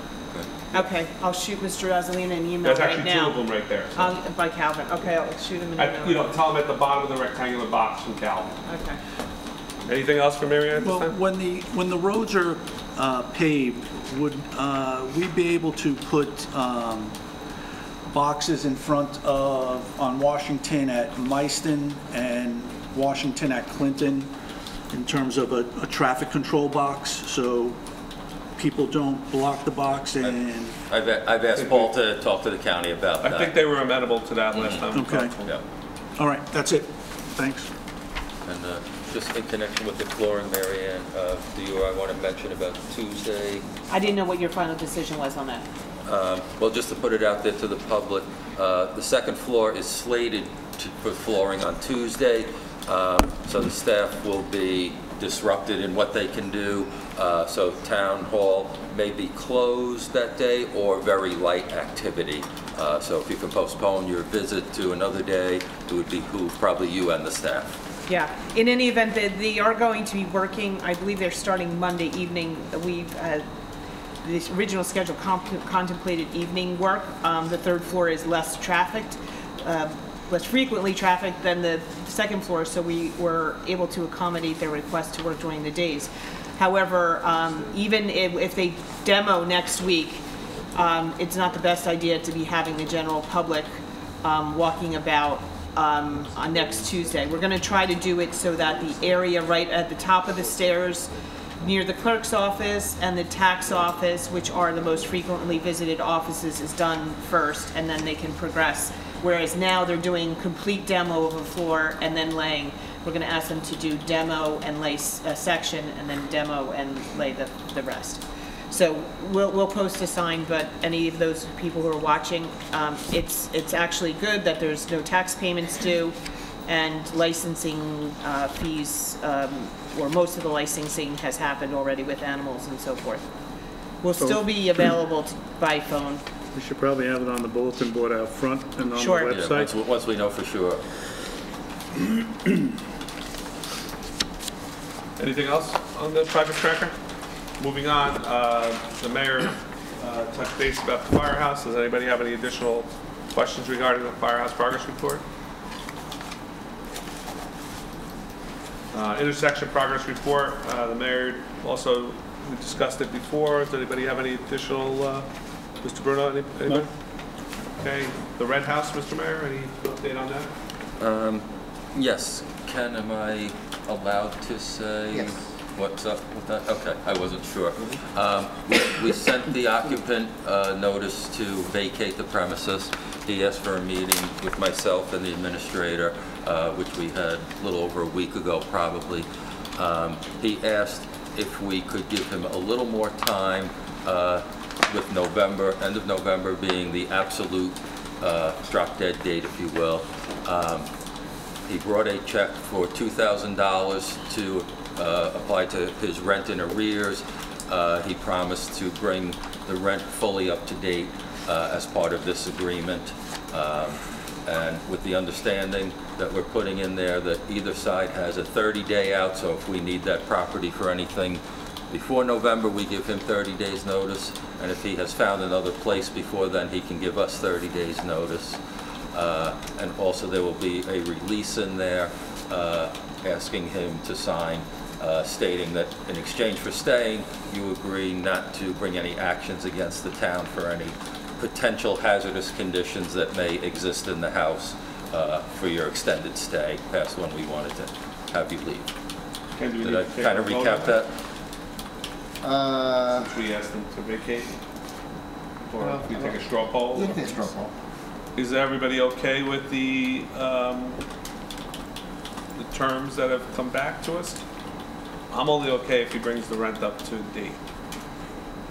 I don't know what anybody else's thoughts are. I agree. I agree. Yes. Yeah, like I said, he brought the check for 2 and he owes us another 2 and then... And release the town of any liability, any Correct. suit whatsoever. All right, so I just want to make sure. So he has to sign the extension and bring the money at the same time. In other words, no extra time to bring it current. Well, that's why I bring it up. If I didn't word it properly, he brought 2,000. We didn't accept it at that point until we knew if we could grant him the extension. Is the June rent paid? No. What he would like to do, I don't know the exact rent, but in effect, in addition to that 2,000, let's for argument's sake say the rent is $1,000 a month. He'd like to pay $1,500 a month and apply that to the back rent, the excess. He was out of work, but he does have a job now, so he, you know. I'm okay with, but the first $1,500 check he misses, we go to our 30-day eviction. Is everybody okay with that, or we're not okay with that? Okay. Well, I mean, by Sounds the time we reasonable. start all these proceedings, I mean, Yeah. we're you know, let's sign the paper. I think he's shown good faith in trying to bring it current. November comes, and, you know, we're going to be going with this one way or the other. Absolutely not. Absolutely not. So I think by November, we're going to be done one way or the other. I think he's making a good faith effort, and to try and start some type of proceeding, we'll be here after November. And, absolutely. You know, I don't so think we're all okay with the $2,000 coming in and clearing, and then $1,500 for the next 4 months. I mean, I don't know those exact amounts. We'll do the arithmetic, but yes, well, I just threw those out as examples. And then, but as soon as he misses another payment, yes. we file 30 days. Is everybody okay with that? Yes, sir. Yes, Mr. Bruno, you shake your head, yes? Yep. Mr. Yes. Cassio? Yes. I'm fine with that. Okay. Mr. Podvin, you want to add something? Anything else, Mr. Ball? I don't want to get into this thing of if he misses it, we file whatever. He's going to have to be out by November anyway, right? You can't file that fast, and we decided this is not a straight landlord tenants thing, so it's not a summary dispossess. It would have to be an action and ejectment, and it would be different, and it would take longer, and it would be, you wouldn't even get it going by time this, in other words, November. No, what I'm saying, what happens if... We're going to create an adversarial relationship with him, and he's going to say, I'm going to stay. Yeah. So, I think it's kind of foolish to, I think here's the thing. He's got to drop that date to get out by, and that stays. That stays, November 1st. And we're doing and I think, November 30th. and we're doing the best we can. End of November, November 30th. Oh, end of November. I thought he was out November 1st. No, November 3rd. He has through November. And then we're doing the best we can to get the money, basically. That's basically what it is. And getting a release. Okay. That's fair. That's all right. Let's do that. Get the release. I would not. I personally, I would set the date as October 31st because, in my private history with tenants, the holiday times, judges side on the side of tenants and not the side of landlords because it's the holidays, and it's. I would say set it as October 31st. That's my personal opinion because of that. I don't know what anybody else's thoughts are on that. Because once we get into the holidays, then it's just going to become another issue. Do you lose a red house? Are you building something? Well, we need to take it down. Yeah. We're waiting. So, Michael, I understand. I appreciate your point. My point would be, we're talking about using that land potentially for increased parking, or if there's a renovation or a complete redo of the firehouse. We're still waiting for the ambulance corps to give us an answer. Once we have an answer, we have to wait for the engineer or the architect to give us estimates for what things are going to cost, and then we have to actually make these things happen. So I think we're, creating a situation. Have you driven past it and seen the condition of that house? I walked past it. I was there. It is an eyesore. It is a. It's an eyesore. We should have addressed it a long time ago. Absolutely, and that's why I personally would like it down, in the next month if you could, because it's an embarrassment on all of us up here to let it stay that way. I mean, for what it matters also, he seemed sincere. He is actively looking for a place to go to. He hopes to be out sooner, but he asked for that as an outside date. We're sending our property maintenance officer to everybody's house, and then look what ours looks like. That's my problem with it. Well, we should send our property maintenance officer to our house then and find out what's wrong and bring it current. Yeah. We're not slumlords. Oh, no, we can't afford to do that. If we're going to tear it down, why would we put a $10,000 new roof on it? Let's just let the nice man find another place to live and tear the house down. Otherwise, we're throwing a lot of good money after bad.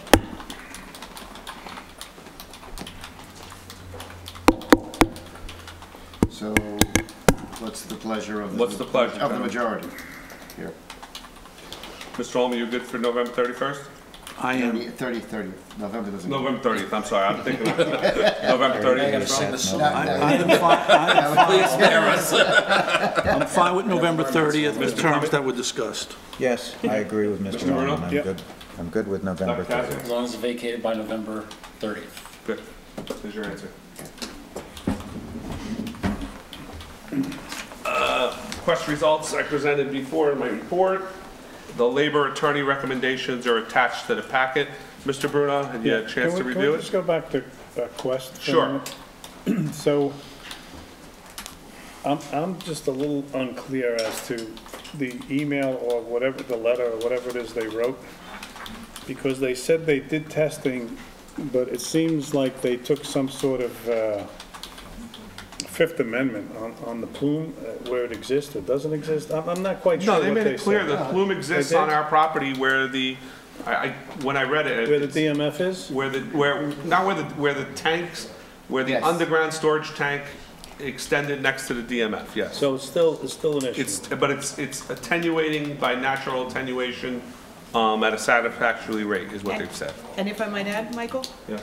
I had, when I received the results, I naturally was concerned and wanted clarification, and I said, let me understand, there's benzene in the one well, and they said that's, the level is dissipating.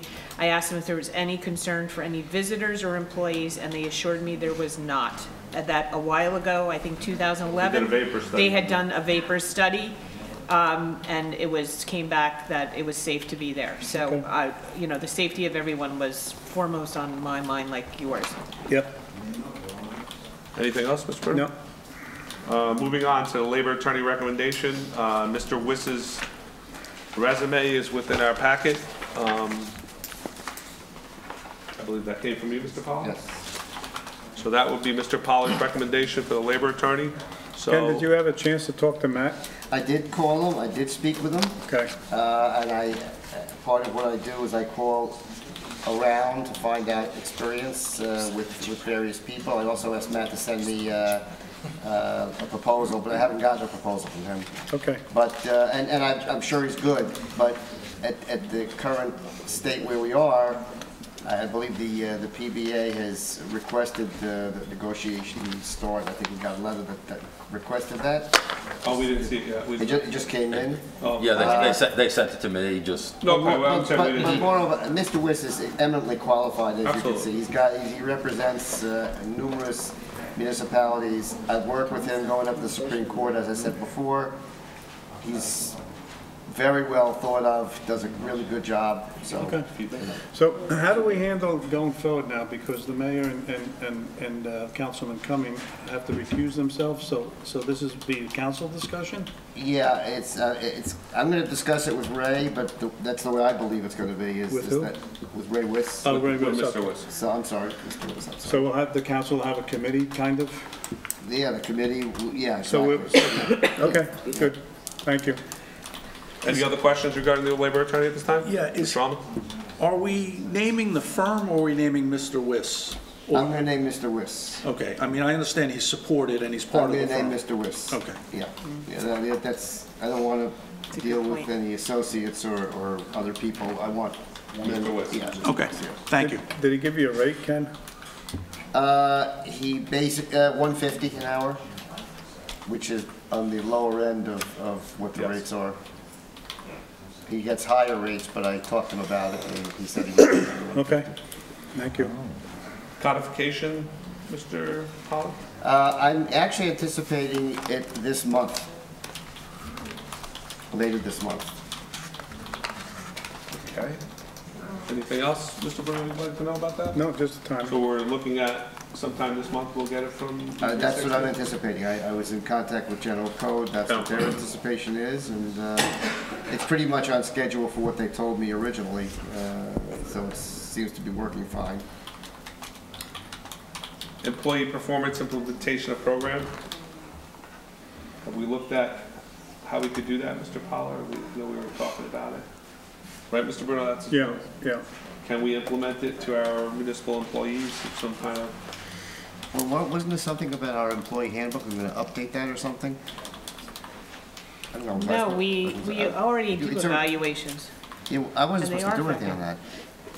No, you had answered the question as to whether or not We we could. can. I said And you yes. said we could, so Yes. my question now is to the administration. Okay. You know, how I'm sorry, do we I proceed? apologize. How do we proceed with performance evaluations?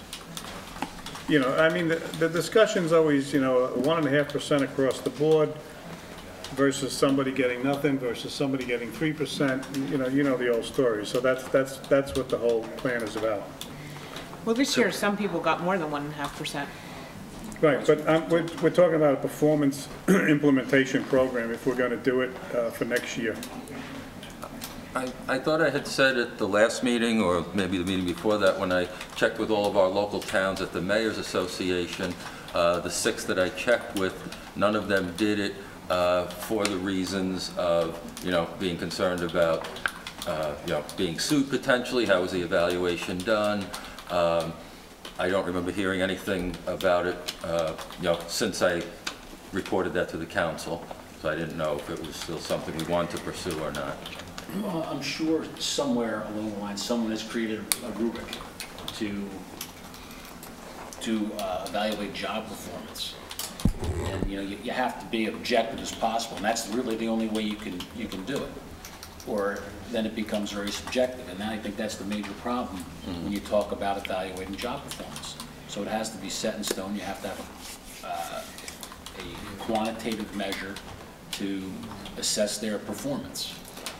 I don't know where that exists, if it exists, but I'm sure that's the only way you could do that without opening up a can of worms or possible litigation. Yeah, and I'm not giving this as a reason to not do it, but I think it could get somewhat costly because we probably have to train each department head as to, the same criteria to evaluate employees across the board. Can't have each department head deciding their own criteria. Well, the criteria should be exactly the same. Right. It shouldn't be different. Yeah, I mean, it might vary a little bit based on job description. I don't think it's so much the job description. You do the work that you're assigned or you don't, but the other criteria that goes into that should all be the same. Okay. I mean, I'm happy to look into it a little further. Like I said, I thought at the last meeting when I had said it, I didn't remember anyone saying that I should follow up on it. Pete, I would like you to follow up if he could. My other question is what happens if, right now, if somebody's not performing, who writes them up and explains to them that we find them that they're not performing and what we expect them to do, he or she, I'm being, who does that right now? Something you can speak to. Usually the department heads, I've, in my experience, had it where there's some new employees. We have a 90-day probationary period for the ones that are not under a CBA. And there have been instances where some have been, the probation has been continued.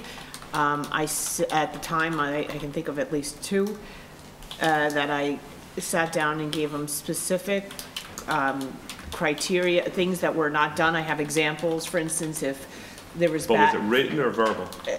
It was written. It was written, and it's Okay. on the evaluation. And the evaluations are signed off on by the employee. I think I had mentioned that the form we use now was drafted based on the JIF manuals of employment and evaluation.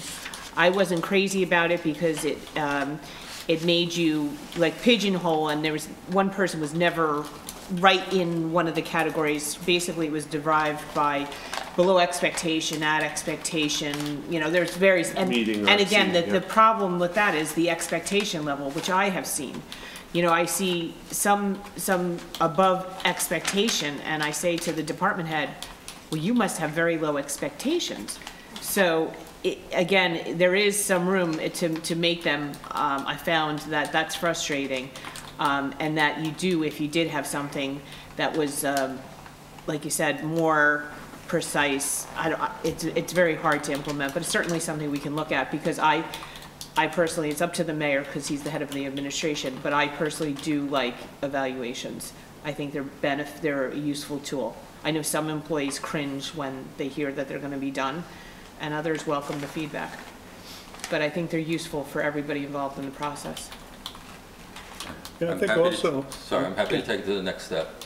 Yeah, we also budgeted money for employees for training programs, which we were very keen on, obviously, to train the employees. So I don't see why the department head shouldn't be trained on how we evaluate people also. I mean, it just comes part and parcel. Yeah, but there's not many training courses of that nature for the public sector. So if I find them, I'd certainly do it. I mean, we could try to train in-house. That's fine. And on that note, we are trying to afford everybody the opportunity to take training as they like. I know that in the clerk's office, there's some training going on, in the tax collector and finance office, and DMF, and purchasing, and zoning. So there's a lot of training going on. And to that point, we talk about the director, they're only getting paid $12.50 a year. You're kind of putting a lot on the director. I know you appoint them and whatnot, as long as they have an understanding that that's part of their duties. But, it's really a lot for a little bit of compensation, so. Yeah, again, I don't even know offhand, is it the director's job or the department head's job, or do they corroborate and do the interviews? This is all stuff I would have to look into. I think the director is supposed to evaluate the department head. The department head evaluates the employees that they work with on the day-to-day basis. It's the manager that would do the employees. Yeah. Yeah, the day-to-day operation. Yeah, the department head, which is in my understanding is not the director per se. It's the person who's running the day-to-day. Okay. I'll look into it. I know at beginning of the meeting, we discussed we had 2 resumes for CFOs. Mr. Bruno, anything else you need on that? No, just as long as we're moving ahead. We're moving ahead, yes, right? Yes. We're hoping to receive more. It's always good to have many choices. Anything on the infrastructure study we talked about last meeting, Mr. Calmar? Nothing yet, no. Still waiting? Correct. Okay. Mr. Bruno, you had Ed Westwood flag crossing? No, they have the resumes in, so they're going to start. That's it. Yeah, 2 resumes were received. 2 resumes, there's no time CFO? still running? No, there is time still running. Still active. There is time So you still might running, get and I'm more people expecting in? at least one more, and they come in dribs and drabs. I'll receive like 3 code enforcement I officials didn't in know a what the day. time limit was. I should have looked on the list. No, I think it's open for another, whenever they add, usually it's a month. Yeah. It's a month from when it That's good for started. the word to get around. Yeah. Wonderful. Thank you. Mr. Bruno, you had Ed Westwood flag crossing? Yeah, so it was kind of interesting. I was there over the weekend, and I didn't realize, and actually Hillsdale also, but so Westwood has this program where they have these flags at the intersection. And it's kind of like so you pick up the flag and you walk across the intersection and you wave your flag so you don't get run over. And then you place it into a bucket at the next corner. And they have it at all 4 corners, which I thought was pretty interesting for us. And Hillsdale, actually, by Pascack Pharmacy, had a nice yellow sign with lights that's solar powered, and then there's a control button that when you push, the lights come on too. Yes, that's the Eagle, yeah. Which would be nice, one or the other, because I think, we take our life in our hands, especially where I am at Spice, trying to get across those streets, but we have to start notifying cars. And this gentleman came up about speeding also. So I'm just seeing where we're at with the pedestrian crossing signs or flag crossing or what we're doing. Now that the budget is passed and the capital estoppel period is almost done, I look forward to getting these signs ordered, installed. We want to do everything we can to protect our residents, pedestrians. So I'll ask the police to reach out to, who'd you say, Westwood and Hillsdale currently have this flag thing, and just get their input on it. And actually, the funny thing about it was when I was watching the news and they found, not to get it off topic, but when they found Roseanne Barr in Utah crossing the streets, they actually had the flag system there too. So it must be around in different states, which was interesting. So yeah, if you can reach out, that'd be great. Sure. Insurance waiver incentive, Mr. Mayor, I guess, did we get anywhere more information on that? No more information, well, a little information. We have 2 or 3 people who would currently be eligible for it. Okay. What I'd like to do, though, Marianne outlined the open positions we have in Town Hall, some full-time, some part-time, to maybe just take a straw poll of the council to see if it's something they would be in favor of budgeting next year, because then it gives us something to offer the new employees coming in, if they're on the fence about coming to us or another town, to say, yes, this is something that we would hope to fund next year. And so, if they're on the fence, it's just something else we can offer them to kind of stay current with our competition of municipalities. Mr. Allman, what are your thoughts on it? So I support it. I know a few council members, questioned it. To me, if it is an eligible, if it is a insurance eligible position, there's a yes, no box. Yes, I want it. No, I don't. No, I decline. And in declining it, you receive this stipend. I'm sure it will be prorated, you know, if they leave early or it's paid month, whatever it is. But to me, it's an incentive to to give someone, you know, X thousand instead of paying X times 5. I think it's a no-brainer to me. Correct me if I'm wrong, Mary Ann and/or Ken, if you know. I think for them to be eligible for the stipend, they have to show that they are also covered under a spouse. So it's not just yes or no. You know, you can't decline it and get the stipend without showing you have coverage somewhere else. Yeah, I don't think so. Actually, and some of them, you have to show that, actually, some people wouldn't qualify at all because if you're not eligible to get it, I think there's a quirk that if you have another spouse in one of the state plans, you're not qualified, and you cannot get the waiver because you never qualified for it because you were disqualified because you have someone in it already. Correct. And then if you're both in PERS, you can't get it. You don't get the benefit of it. I've seen that happen. Yes, that happens all the time. I thought one or two of the mayors I polled said they had something like that in, but maybe that was either at a local level, if it's allowable as a criteria. They may put them as a... It's no one's fault, it's a state situation. We had the assessor's clerk, assistant who ran the office. Her husband worked for the Sussex County dump and was in the same pension and insurance, and she unfortunately could not receive the $5,000 that the town offered. I think actually what you maybe just rang some bells with me. I think there's sometimes when you start this that you worry about people jumping onto the insurance just to, because I think what is something where you are on and then you come off, and you have to make sure they're on for a certain time. But we can look at that. I mean, I'll explore that. There is some nuance there where you try to avoid people. We can get all the information. You try to avoid for people who are not in it, going on it just to qualify for the waiver. So you have to avoid against that. It's a good positive thing for our people and for the township, and I think we should move ahead with it. I actually feel the opposite way. I think it's a very sticky situation, and you know, in the private world, private sector, it just creates a lot of problems. So I feel it just, you know, either you take it or you don't, and that's it. Dr. Cassidy? I'm almost in the same inkling as Bob. The only thing that I would add to that, and I'm unsure, would that be an annual stipend, or would it be a one-time? Annual, yeah. And it's capped. Yeah, the cap is around $5,000. So.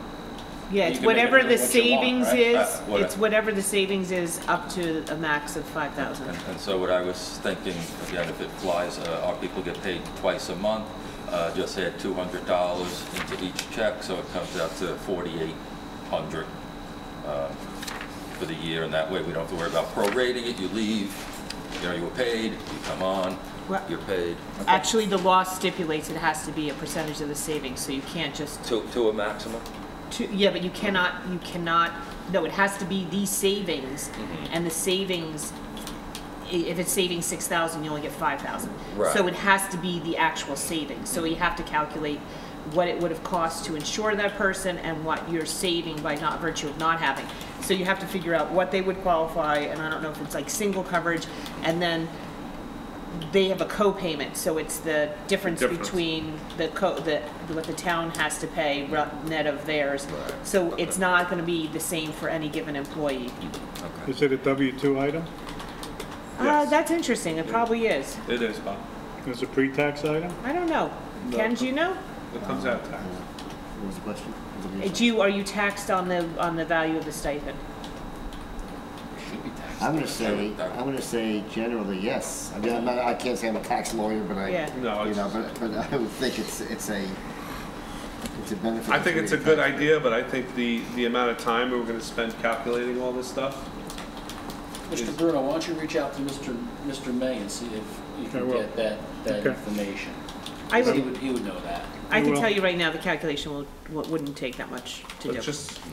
Well, the particulars, little things, taxable. Yeah, the funny thing is, I'm sorry. No. Okay, I apologize. I interrupted you again. No, I just wondered, is it W-2, 1099? How does that work? Do you split it up in 48 payments? That's all. It's those little nuances that you have to know. Mr. Bruno, you'll talk to Mr. May about it? Yeah. If that's okay, Mr. Mayor? Yeah, I would just ask, hopefully we can have a definite straw poll for the next meeting so we can start to offer it to people should the council desire. The sooner the better. Thank you.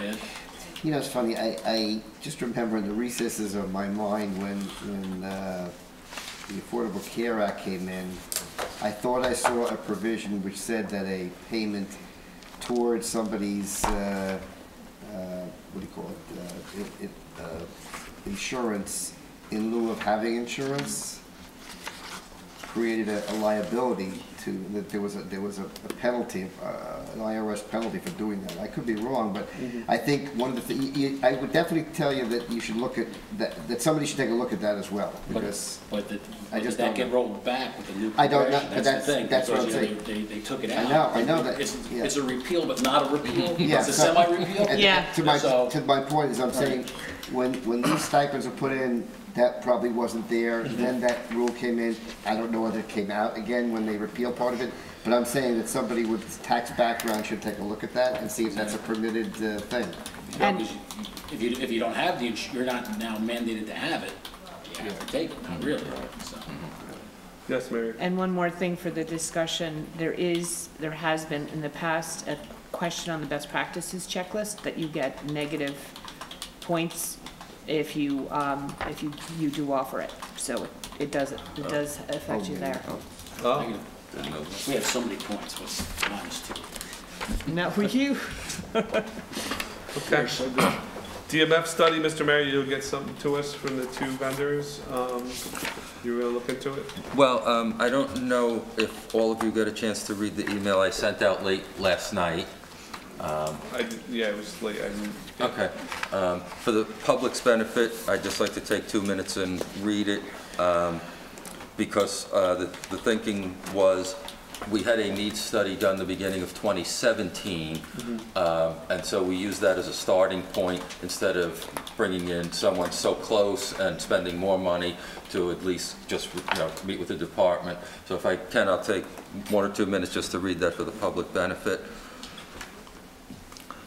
I had a meeting with Bill Lawler, Patty McDermott, and Dan Scuderi. We used the needs study that was done in the beginning of 2017 as our starting point. I've attached it here. We all agree on the following. We don't need the vehicle garage. A lean-to type structure with a back and roof, but an open front would be fine to keep the vehicles out of the elements. This could either go on the back wall of the existing DMF area or the back or side wall of the proposed new location. We envision putting solar panels on the roof of the structure. In place of the vehicle garage, we could use a scaled-down area for basic maintenance and repairs. All the other areas outlined in the building are fine, plus maybe 10% to allow for future growth. The salt shed could be the larger size requested at the new site. As the space needs assessment says, more room would allow for a wash bay for the equipment. There is no room on the current property for any type of storage of recycling, e-cycling, storage of white goods, etc. The DMF is getting a lot of inquiries from residents regarding bringing these to the DMF in between our current pickup schedule. Currently, there are 10 plus or minus pieces of DMF equipment parked in the parking lot every day and night. Combine that with another 8 to 15 spots for employees, depending on if we're using seasonal workers, and that would free up about 25 spots in the lot to be used by the seniors when they have their meetings, court dates, etc. I personally witnessed a senior drive away and not be able to attend their meeting because the street parking is too far away and they can't walk that far. It would also enable us to add more handicap parking close to the building. The people in the meeting felt that a new building at the proposed property would give them the space they need to properly service the needs of the town and its growing number of residents for years to come. I'll leave out the part in parentheses because not sure if that's a closed session item. Okay. So, yeah, we didn't want to spend more money to do a study when we had that as a baseline. Gentlemen, I guess we'll review, take next meeting, gentlemen, to review that and get back to that point. Thank you. Moving on to council ordinances legislation. Social media is still on there. I guess, Mr. Pollard, do we have a chance in the future maybe to look at, I know we had said the handbook covers social media, but it only covers usage of our computers at work. And we kind of wanted to see what other towns are doing with social media policies. Okay, so Sue usually gets those from the other towns. Okay, so Sue, can we get those, please? Recreation fees, we have the Mighty Mite cheerleading program ordinance, draft ordinance for our review tonight. The Recreation Department is asked to add a Mighty Mite program for cheerleading. The cost of $50. Mr. Toomey responded that that cost would be enough to cover all the costs for that program. Does anybody have any issues with the draft ordinance? Mr. Bruno? I mean, I'm still trying to find out the total cost of these programs, what we charge people, whether, Dr. Cassio has said many times, which actually leaning a little bit more toward it, is these separate funds so that we understand what's happening. So I don't know if $50 covers it or not. It's not the point. I mean, it's Mighty Mite, so I guess a young cheerleading. It was for a T-shirt and a bow for their hair. Yeah, no, I think it's great, but I'm talking about the rest of the fees for all the other programs, in one big swoop to see what we spend and where we're at. If I might? Yes. Okay. I was aware of Mr. Bruno's concern, and I did, when I was first approached by the new recreation superintendent of this desire, I immediately told her that it has been an issue that the council's interested in, and I didn't know if you'd be amenable to doing this fee without a wholesale evaluation. She appreciated that. I guess they're pushing it because the timeliness of it, and I will tell you that she's very good, and I will ask her to endeavor to evaluate the fees. Right now, with getting the summer recreation program up and running, that's very time consuming, and she just cannot get the time to do this, especially being new to the town. But I will say because she comes with experience, I think she's going to be able to get to it sooner than later, but not as soon as they need this fee. So is everybody okay for the next meeting of introducing the draft ordinance that was given to us for the Mighty Mite program? I thought they needed us to do it tonight. Yeah, they'd like to get it done tonight so we can do the second reading at the next meeting because time is getting tight then to put it on, what is it, Community Pass, and get the word out to the people. That's how it was explained to me. This is for what age? This is K through 2? That sounds correct, yes. I believe so. And I think it's designed, they're mimicking the fees that they for flag football because they're lesser than the full program fees. And they felt that it was not right to charge the full cheerleading program fees for the little ones. It's okay. You just see the rest of the fees were. I'm fine with introducing it tonight. I mean, I would support it. What's that? Likewise. So we motioned and seconded to introduce it. Well, can I have a motion to introduce ordinance 18-08, an ordinance amending recreation program activity fees for the Mighty Mite cheerleading for a fee participant of $50 and for each additional family participant of $45. So moved. Second. Roll call. Okey-dokes. Okey-dokes, we have got Councilman Bruno. Yes. Councilman Cassio.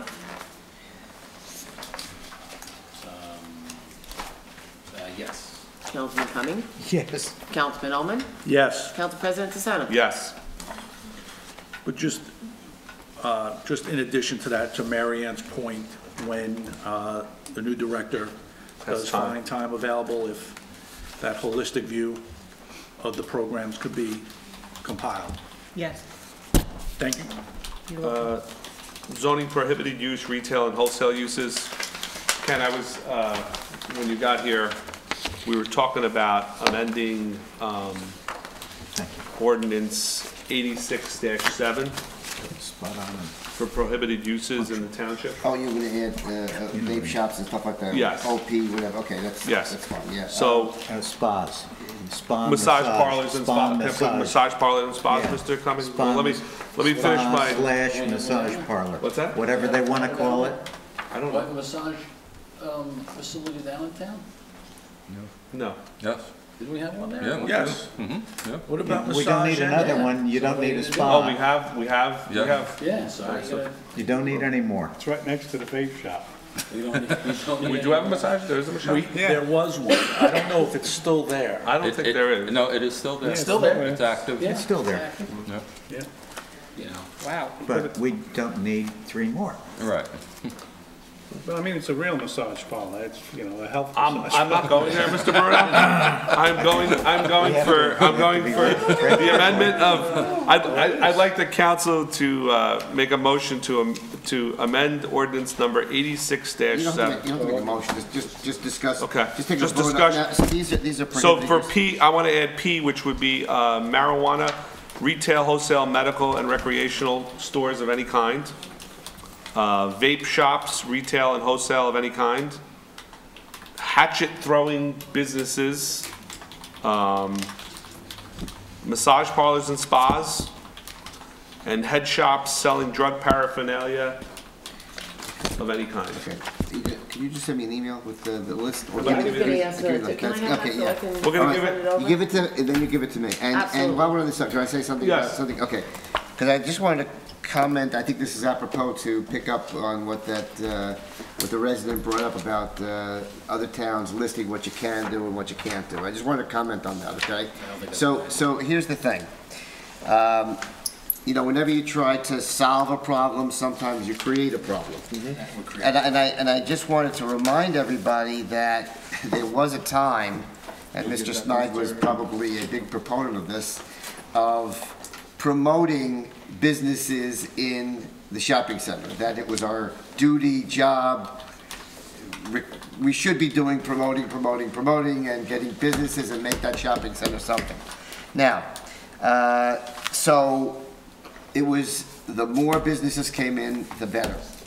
So what's going to happen with, if you start listing what you can do and everything else you can't do, is you're gonna make everything that you have not covered, have not thought of, in your wisdom up here, you're gonna make them go to the zoning board for a variance because what their use is a non-permitted use.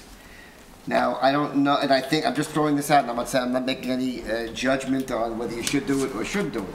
But what you've done at that level is if you have not had the foresight to come up with the business that's going in there, which may not be objectionable to anybody, but since it's not a permitted use, now that shopping center cannot lease to that tenant until they come to the zoning board and get a use variance. And that's a whole process. Now, It's much easier to do the exception as opposed to the rule. now, and I will say this, and let me just say this too. I did go to the norm. I mean, the general norm is prohibited. Now, she's 100% right. Ridgewood and Franklin Lakes does have an inclusion ordinance.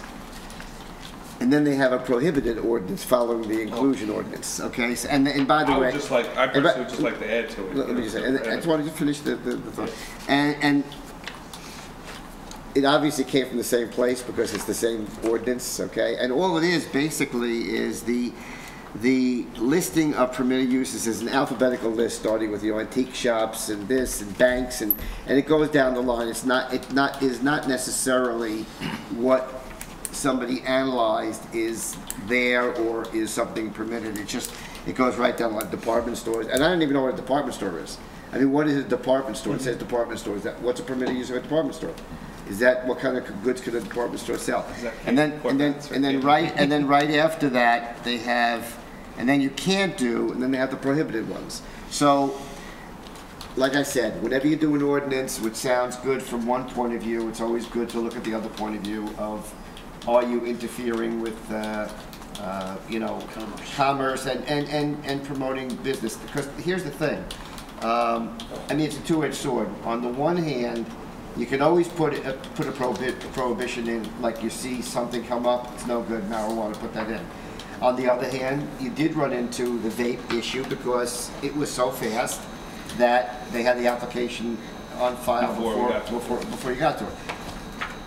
And this is always the problem, and I'm going to guarantee that no matter how good you are on your prohibition list, They'll come up. Oh, some will come up. Some- It's some like will come up. hatchet throwing. If I didn't read the Berkeley I was gonna record say- today, I didn't know hatchet throwing was becoming such a I was popular going sport. to say, what about knife throwing? Throw in hatchet and knife throwing. Hatchet and knife throwing, Should yes. you throw knives? Yes. I mean, you know, when I see hatchets, I think of knives, so I Yeah. don't think it maybe, you know. Bricks.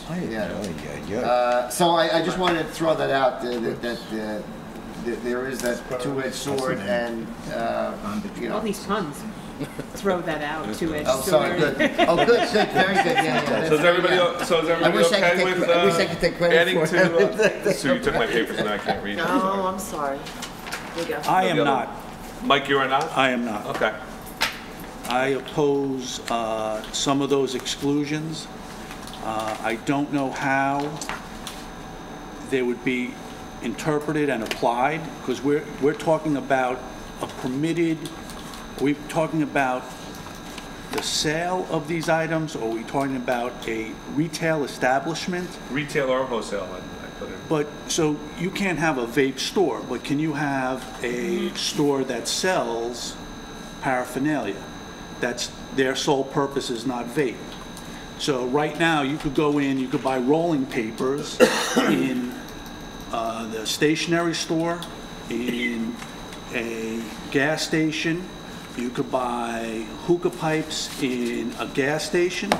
You could buy vape in a gas station. You could buy e-cigarettes in a gas station, in a stationery store. So today, those items are available today in the Township of Washington.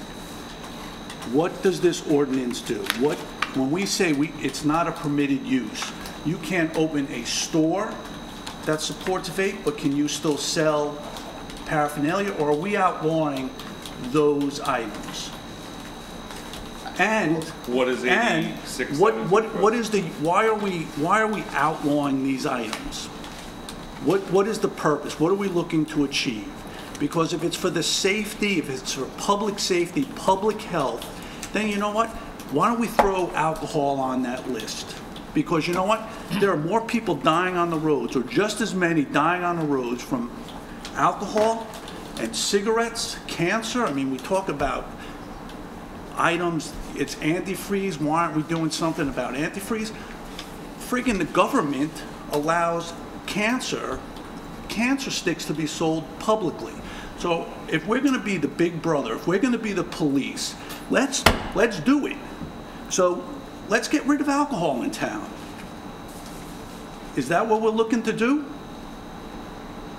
Because I'd like to understand what the purpose of excluding vape, excluding recreational marijuana, medical marijuana, knife throwing, whatever the hell else you want to put on there. I would like to understand the real purpose here. My real purpose is that, just like we exclude, you know, drive-in restaurants, fast food restaurants, car washes, auto body shops, motor vehicle inspection stations, discotheques, nightclubs, and I'm reading you the ordinance, pawn shops, metal and jewelry exchanges, laundromats, taxi cab, limousine businesses. I would just like to add these 5 other things to those prohibited uses, because I don't think they're a fit for our small town of Washington Township. You're right. Please. You say metal and... But alcohol is? No, it's metal and jewelry exchange, not jewelry shops. So you support, selling alcohol is not a problem. It's generally accepted, it's okay. Well, if you'd like to add that, Mr. Allman, we can. The businesses that are there would be grandfathered, correct? Mr. Paolo? I don't know that you can pass any laws that prohibit. There's an ABC, there's an alcohol state. But I just feel that with the A through 0 on our prohibition list, adding these 5 others, based on our experiences we've had in the last 6 months of trying to get the medical marijuana, the marijuana ordinance passed, these are businesses that don't belong in our township. So if Massage Envy came in and wanted to put, or what is that, European Wax Salon? I mean, these are national chains. They can go in front of the zoning board, just like a nightclub could if they'd like to go into the strip strip center. That's my. Okay. I mean, just put the burden on the public to, prove that they're a legitimate business. That's fine. I mean, for 3 or 4 years, we've heard, since the downturn, how empty, to Mr. Pollard's point, and I was going to bring it up, but we've heard how empty that strip mall is. And what are we going to do to encourage building? We changed, we allowed people to put things on the facade. We wanted to encourage commerce. And now people are starting to come in, and we don't like the people who are coming in, or we don't like the uses that are coming in. I think, we're getting down a slippery slope. And again, you asked for a survey, a straw poll. Yeah, I don't support those additional exclusions. That is that's your right to. But I think that, in your question to me, I just feel that they don't belong in our township. And I invite other businesses to join the shopping center. There are a lot of empty stores there. You are correct, Ms. Wong. And we tried, with the new signage, it seems to be, changing things, but it's not enough. Okay. Mr. Cumming? I've often heard, and I've heard for a long time, many years, that the rents are quite high at the shopping center, and that causes businesses to fail and move out. And that may be a big issue, and I haven't heard that broached before, and I hope I'm right. And if you want to encourage business to come into this town, let's have some rent rollbacks. I was familiar with this when I worked for Alfred Cinzari at Court Plaza and rented the whole south building to the county of Bergen. But again, we don't own the strip mall and have any power over it. We don't get to tell people what to do, but I don't think we need to open our shopping center in our town to every business and any business that will pay rent, because there are undesirable businesses. And the young parents have come here and told us that, and we owe it to them to listen to them and work for them. And that's my position. Very good. Mr. Bruno? Yeah, I mean, listen, I'm not in favor of vape shops or marijuana shops, but I guess, I think there's more analysis or understanding that we need. Because I think down the road, I don't know how the zoning and planning boards work, but I just think there's going to be, I just foresee a lot of litigation, so I think what we do, we need to do right. And we need to make sure that what we exclude, there is a reason why we're excluding it, and that it works for the town, and meaning legally for the town. Mm-hmm. Yeah, and I mean, in the shopping center now, I guess you can go buy rolling papers, so I don't know.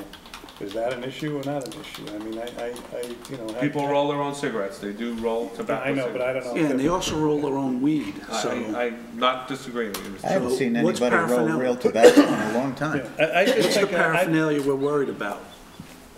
I prefer to understand, I don't care. just get a real full understanding, maybe from Ken. You know what I'm saying, Ken? I don't know legally where we stand. If we just, hatchet, knife throwing, put everything in there, whatever it is, does that open us, because now we say, hey, you can't, why can't I open this store again? No, I think that,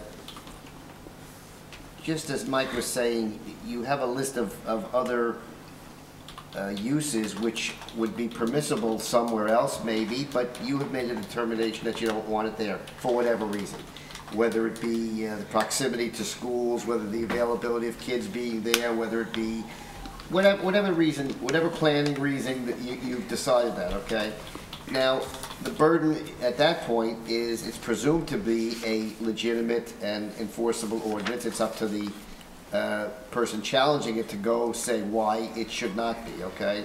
And, I mean, most of the time, you know, they have a difficult time, you know, defeating a prohibition, unless it's a ridiculous prohibition, you know, or a prohibition which is on its face, you know, illegal or something like that. So I don't think that, I mean, I'm not saying you're guaranteed that you're going to win, but the bottom line is, as I said before, you can't be afraid of putting in ordinances because somebody might challenge them, that kind of thing. This issue of the rolling paper, the hookahs and stuff like that, I mean, I try to give this little thought in my own mind to come up with a compromise. And I was particularly thinking of the vape thing for a second.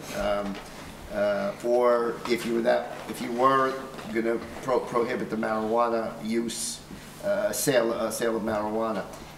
And I don't know if anybody else, any other town's done this, but where you would marry the paraphernalia with the sale of the product itself. In other words, just selling the pipe is not a problem with a store. Just selling paper, not a problem.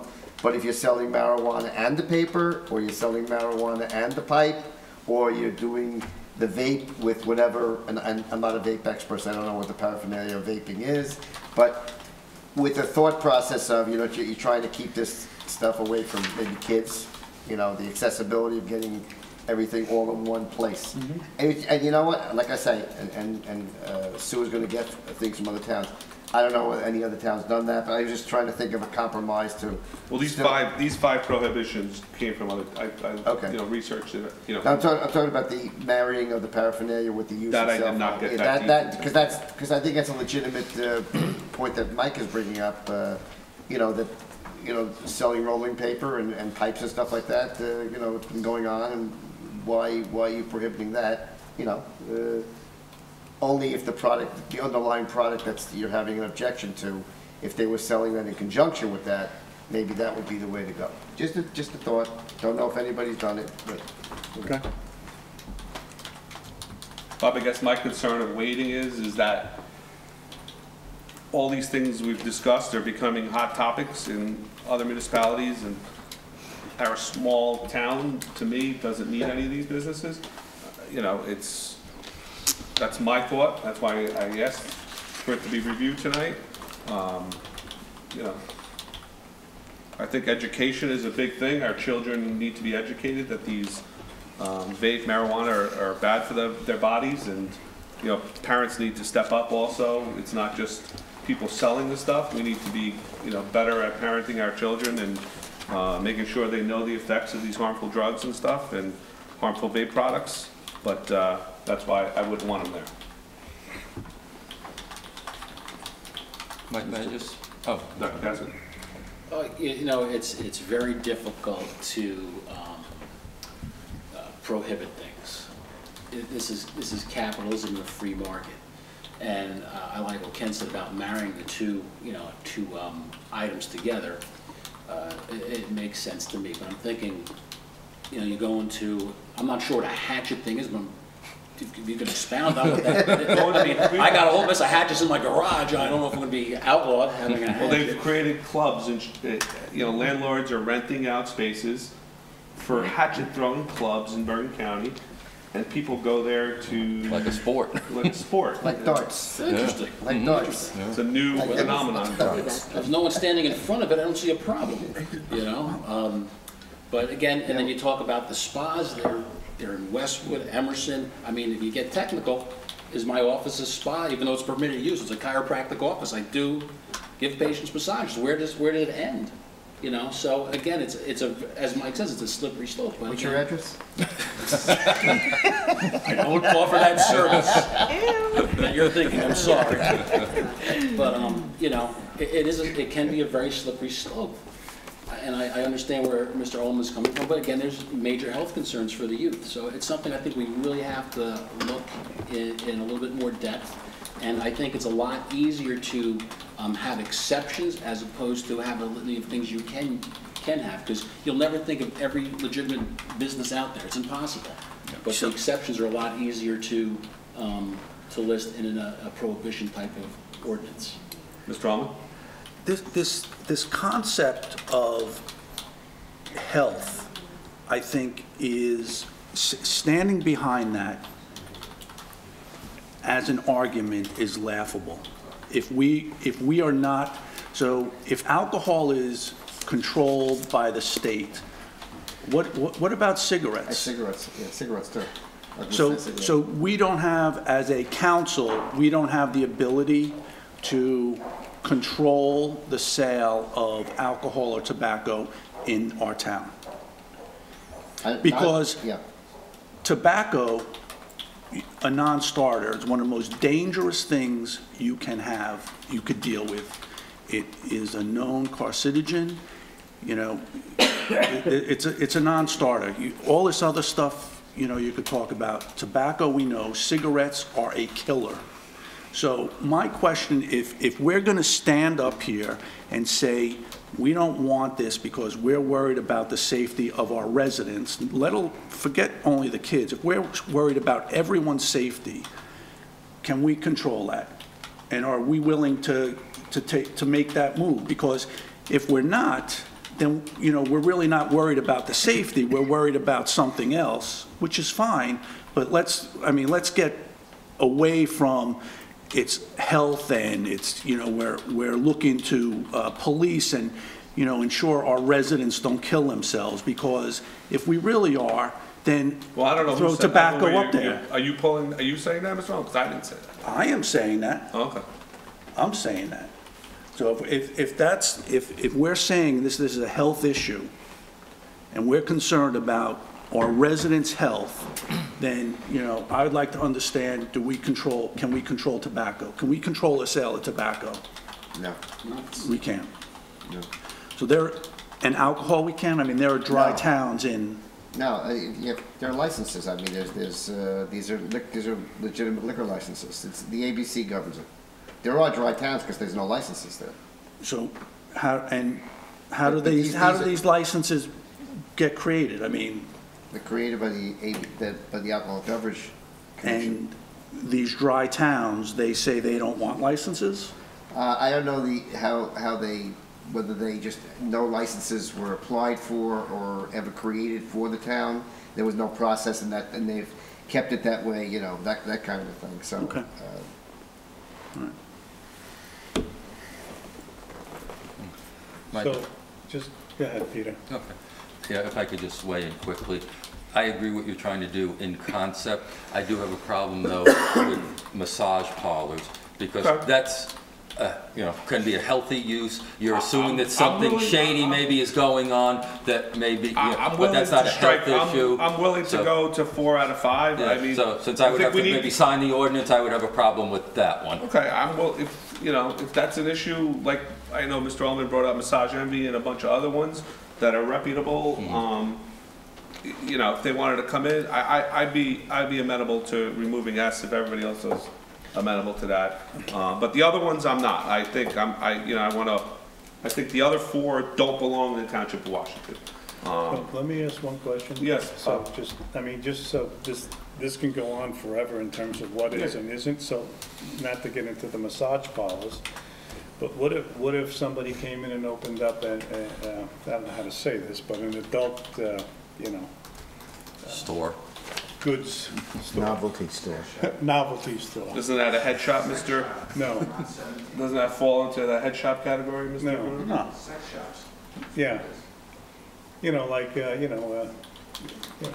But to your point, even, we're having a hard time right now saying what is a head shop. And so when someone comes to try and open a business, I don't know if there's a strict definition as to what Romantic Depot on 17th South. There you go. What if they want a romantic depot in the township? I mean, I don't know. Did you want to go to Food Town and your kids are going to eat pizza and see that?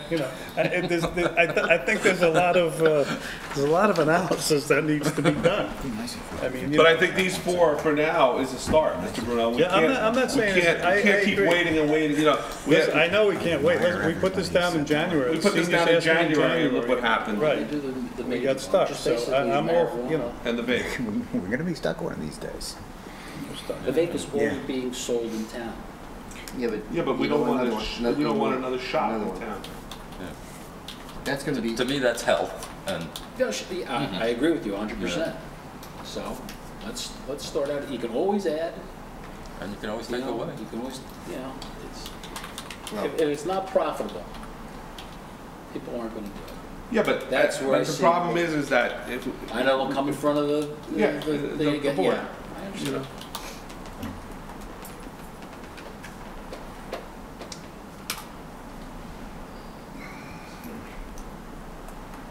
So, Mr. Bruno, did you want to add that to it, or no? No, my question is, do you or do you not? I mean, that's not like... But like Mr. Ullman, Mr. Powell said, you could add a million things as they come up, but it's hard to come up with them all. I agree. And when you have a landlord that's got empty stores, right. these are my concerns, is that all these categories are fast and upcoming businesses that, you know, are attractive to a landlord that's got empty stores. And, you know, I don't want to punish them, but I don't think these are things that belong in the township. But I think there's more, I think there's more, I'm not saying I don't disagree with you on that, but I think there's more analysis or understanding that we need to know, because you get into a lot of different things. So let's just say those are all out. Mike, let me finish. Those are all out. But right next to Dunkin' Donuts, you know, you put up Romantic Depot and have that's a problem. Well, I'm saying, so, you know, so how far do you go? I mean, how do you, that's what I'm saying, we need to, if you're gonna do it, let's identify what we think is right and wrong. But, you know, we've been talking about, helping the guy out with his single limousine and his single truck, his single Suburban truck in his driveway since January. And we're in June and we still haven't done anything about it. And the longer we wait on these things, the more possibility we have that somebody's gonna come in and want to open these. I thought we gave that guy a little. Yeah, we gave him, but we were supposed to. Mike, I don't disagree with you. Amend our ordinance. It's June and we're still going at it. I get it, so. And we talked about marijuana in January, both you and I, and we're still waiting. And it's just, Mike, can I ask Ken a question? Ken, is there any downside? This is a living, breathing ordinance. You know, if we modify it every month or two as needs coming up. So if you gentlemen agree that 4 out of those 5 should go on tonight? No, it's not going tonight. No, it'll be the next meeting. Okay. Next meeting, yeah.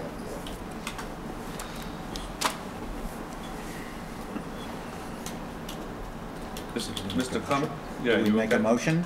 Yeah, we make a motion to ask Mr. Pollard to amend? You don't have to make a motion. I just need to know that you have more than at least 3 votes that says that you want to add those. Mr. Ullman, you're a no? Those items. That's correct. I'm a no. Mr. Cumming, you are? I'm a yes. Mr. Bruno? I mean, I don't have a problem putting them in, but again, I think we just need to understand what the ramifications are. So if we want to put them in to discuss, but what are the ramifications of us doing all this in terms of the zoning, planning, and council and litigation? There's no downside. They got to go in front of the zoning board if they want to apply for those, if they want to come into town with those uses. Yeah, and then you can draft, I'll look at the draft. Mr. Casio? I'll abstain. I'm a yes. Okay. So you got it, 3. Yeah, we have 3 of them. And the abstention is a yes, right? To vote with the majority. Basically 4. Yeah. All right, Mr. Pollard, please. Yes. Thank you. But Sue's going to give me the yes. Yeah. Moving on, Sue, you had the Mel Legal Bulletin for solicitation ordinances. I had also sent this over to Mr. Pollard to see if it has anything to do with our no-knock registry that we have on board. So Ken, did you have a chance to look at that? Will it affect us? I'm pretty busy. I didn't get a chance to look at that. Yeah. Next meeting? Yeah. Maybe? Yes. Thank you. Mr. Ullman, you had the tree ordinance on here. Yes, so I follow I think it's Township taxpayer group, and there was a lengthy discussion about trees and responsibility, ownership, who does what, and based on my limited understanding, I think there was a lack of understanding in the general public around the discussion. And I had asked if the administration could prepare some comments about it, just so there are some general guidelines as to, so people understand what is on their property, what's the right of way, and things of that nature. So I don't know if Pete or Ken have had an opportunity to put some thoughts together, but that was really what it was driving at. Right. I did have a... I punted it to Ken. Yeah, of course. Yeah. What else? Because it's legal, so. All right, so I did try to put something together. I mean, and I do want to wait till Mike comes back, though, because he talks about trees, Mike DeSantis, so I Sure. want to do that. And I want to kind of go through it, and actually I will take a break myself. Okay. Take a break. And then I'll come back, and then we'll all talk about it. Is that all right? Yeah. As council vice president, I'm going to give a 5-minute break. Okay. And then we can get into trees and whatnot. Trees and... Mr. Ullman, you had tree ordinance on the agenda? Yeah, so as I was saying, there was a... Yeah. He went through it already. He went through his spiel about the what he wants to hear about the trees. So, spiel, whatever. That's a legal term. Like a schmear. Yeah. Like a schmear bagel. Yeah. I say that with plaster. Yeah. A schmear. Okay, so what I tried to do is just put together some just viewpoints of the trees, the tree problems, and you know how it's generally looked at. This is by no means the be-all and the end-all, because Peter asked me, will I be ready for tonight? I said I could start it tonight, but this could go on. Literally, it's a subject that could be talked about for days and days and days. But let's just kind of I'll try to do this the best way that I can, which is to give an overview of things. All right. So the first thing I would like to say is that there's no absolute hard and fast rule that you can apply in every case. Okay? I think people are very quick to say, oh, the tree is on his property, across the line, he's responsible, end of story. Okay, that's just the way people are about the tree thing. But it's not as easy as all that, and there are a lot of shades of gray. And yet, on the other hand, there are policies which the law has kind of come around to. There's policies that insurance companies have come around to. There are policies that towns have come around to, and some towns do it differently. Not every town does it the same way. So I just want to talk a little bit about, the thing about trees in general, and then some specific things, and just some of the questions of trees. I just jotted down, and this was kind of off the top of my head. Is okay, when a tree falls across private property lines, who is responsible for removal? Where a tree falls across the right-of-way, where a tree is in the right-of-way and falls on someone's property, where a tree causes property damage, where a tree causes personal injury, where trees fall across town lines, from Ridgewood to Washington Township, Ridgewood, where the town had notice of a condition of a tree and then it fell, and then if it fell and it caused damage or it caused injury, where the town trimmed the tree, okay? What happens if a tree is growing across property lines? What are the rights of the parties vis-a-vis each side of the property line? Can the town be forced to cut down a tree that's in the right-of-way? What effect does the condition of the tree have on this determination? Then on top of that, which is kind of super important, that's only a few questions. Sure. Then on top of that is this issue of governmental immunity.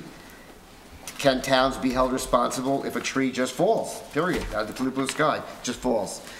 Then on top of that, we have and this is what I tried to do too, is I contacted the GIF to try and find out what their policy was, to see if they had any literature on it. Okay, I didn't get that, although our risk management consultant did ask for it. But I did contact the attorney, to try and find out generally how they're dealing with that, and I'll deal with that. There's even issues of what if you plant a tree on the property line and the roots are growing through into the other party's property and into their wall and into all of this stuff, okay? So, So Ken, if I could, so I appreciate there are probably a million more questions. This discussion really focused on, I guess, with some of the recent storms. I was going to get to that. Okay. Yeah, I believe you. Like I say, I actually have a lot of stuff here now. I'm deciding I'm really not going to read a lot of this stuff because it's going to be too much to listen to. But I mean, I have some examples of cases that just talk about even the theory of the trees, whether it's nuisance, trespass, strict liability, whether you could use it, when you could use it, stuff like that. So, and it can go on forever. Let's talk about kind of just generalities, if we can. And again, when I talk about generalities, these are always subject to exceptions and arguments. Sure. But generally speaking, the approach seems to be, the general approach seems to be, that if there's a tree on somebody's property and nobody's trimmed it improperly, nobody's treated the tree, it just happens to be there very, very naturally, and that tree just happens to fall because there's a storm like there has been, okay? The first thing that people think about is the fact that, okay, it's your tree came on my property, you have to pay for the removal of the tree from my property. But the answer to that is not true. It seems to be that wherever the tree falls, whatever's on your property, you're responsible for whatever is on the person whose property the tree is on is their responsibility, okay? And the same thing about the right-of-way. The right-of-way is our property, okay? That's our property, the right-of-way. It's considered our property. And so if our tree falls, and there's an example of this which just came up, where if a tree in the right-of-way falls and goes onto somebody else's property and damages a structure on somebody else's property, are we responsible? Now, the first thing you think of is that we are, because it's our tree that caused their damage, okay?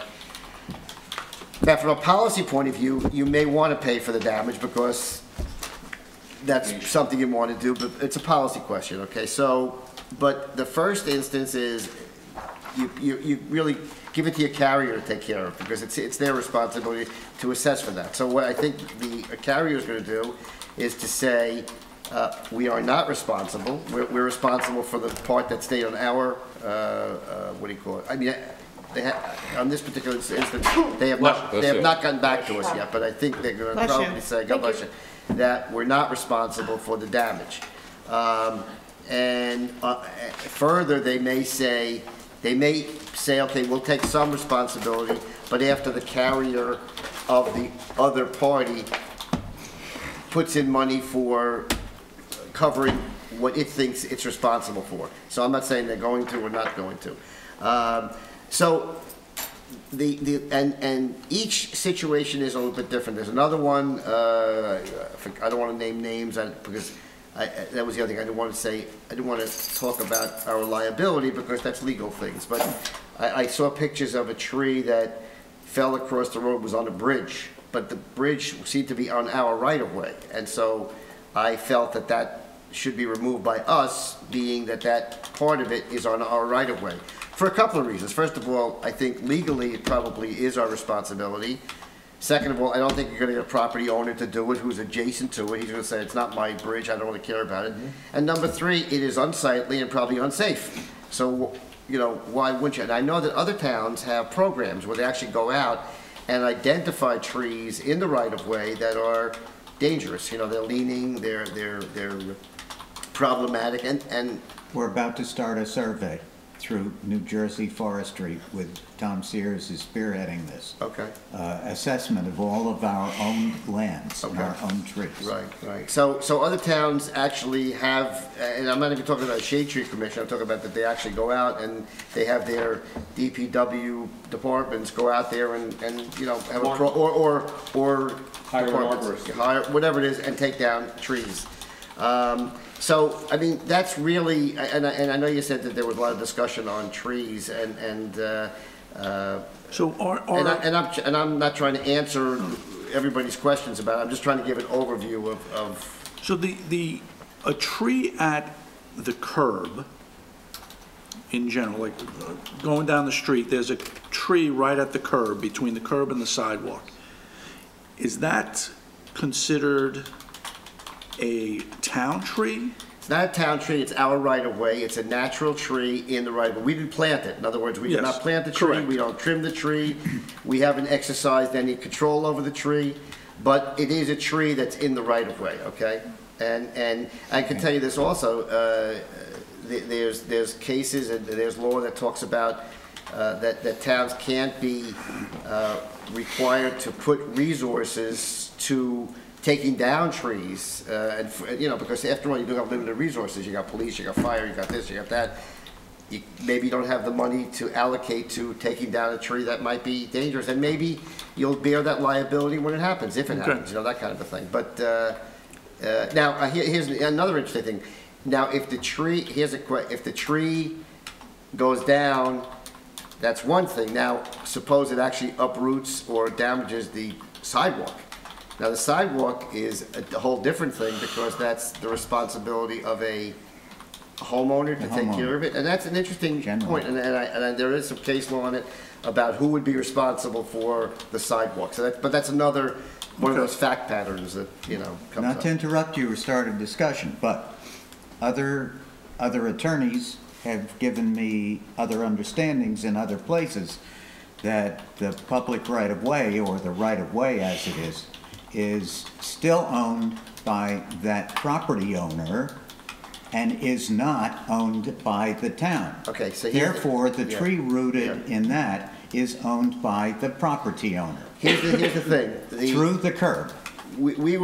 There's one view that you own the property to the middle of the street, actually. You've heard that because that comes out of law school, okay? But in some states, that's what it is. Well, there was the tree conference recently, and the attorney talked about the dedicated roadway being so far and the right-of-way being so far, and that generally extending about 10 feet from the curb. Right. And what did he say? Who owns that?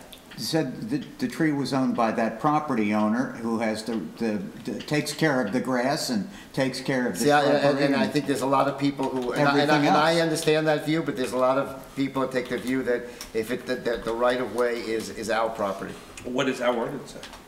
Forget about the ordinance. No, but I'm saying there's no ordinance that I don't think is an ordinance. We have an ordinance. Yeah, well, let me just state to you on. Because I read it and I this agree is with 5-85. Okay, your statement. So what? Let me read it, Mike. Let me read it. Within the Department of Municipal Facilities, there shall be an Office of Streets and Roads, which I didn't even know we had, under the supervision and direction of the director, and the office shall, and I'll just bypass the ones that I don't think are important. I'll go down to E. Plant, trim, and remove trees and shrubs on public property in all public rights of way. It's right in the ordinance. So if it's in the right of way, our DMF, and specifically our Office of Streets and Roads, has the responsibility to remove that tree. What are you reading from? This is statute 5-85, Office of Streets and Roads, in our code section. Yeah. I mean, it's right there, and that's what we have to follow. So I don't know what the specific instance you're talking about, Mike. I'm not familiar with the specific thing, but that's what it looks like. If it's in the right of way, whether it's the curb itself, 3 feet, in from the curb, from the sidewalk, our responsibility, according to our law, is that we have to maintain it and get rid of it.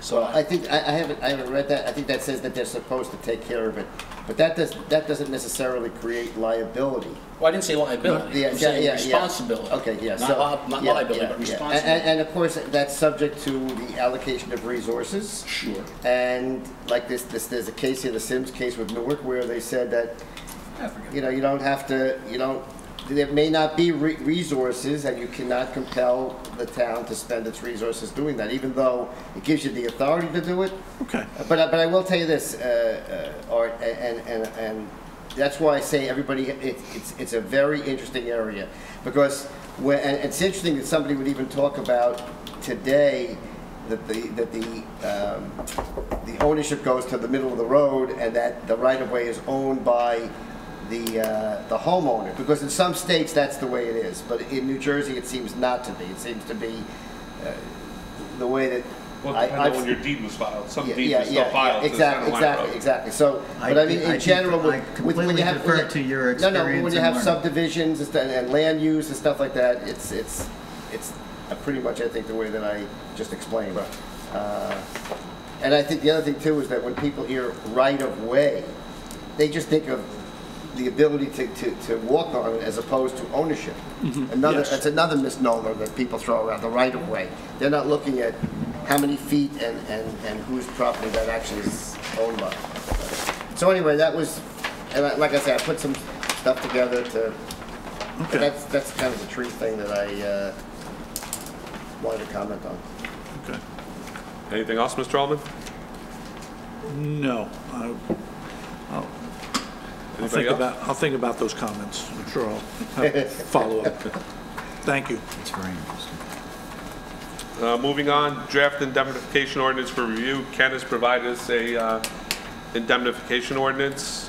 Did anybody have a chance to look at it? Now, if you remember, it's basically the same ordinance. The only thing that was changed was the thing about the punitive damages, and as per instructions, I used the Rivervale ordinance, and actually I already had that provisions in there because when I pulled the ordinance up, the stuff was already in there. Oh, it was in there already? That had been changed, but that was the provision that I thought was the appropriate provision originally. Has anybody had a chance to look at it? Yeah, I looked at it and I made a change, but I can't find my change, so. It's not drastic. Paper.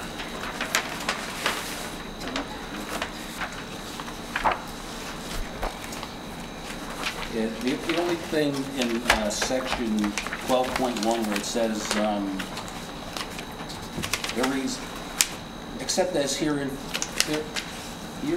after provided, the Township of Washington, here known as the Township, shall, you have upon request. I really don't like upon request. How about shall provide for the indemnification and of the employee, instead of taking out the request part. That's the only part. Everything else is fine. You know, I just like reading that way. Anybody else have any questions? Denied?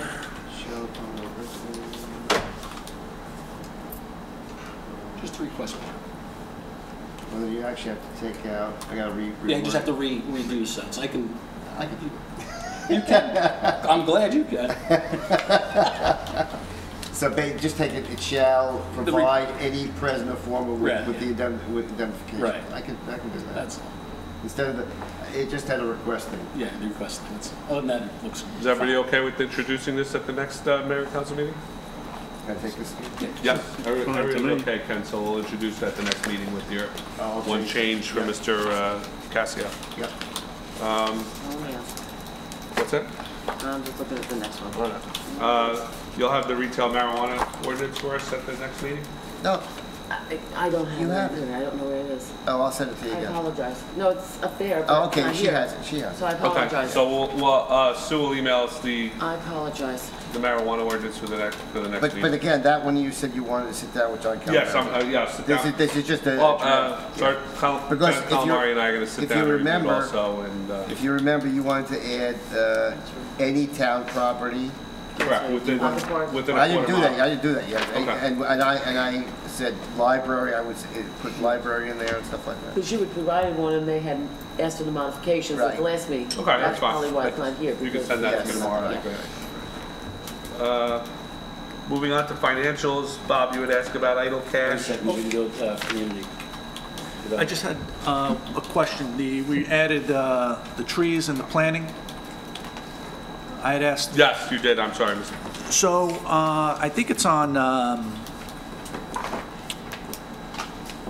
Jackson and Crest. There was an application that was before the zoning, the planning board for, he subdivided the property and was going to build, I think, 3 houses on it. Yes. So my recollection, and I have to dig out the plans, that there were quite a few, I guess we call them heritage trees, but large trees that were going to remain on the property. That's and right. It was very explicit in the discussion because there was quite a bit of concern by the local residents that they were going to clear cut. Down on Viola, they were concerned.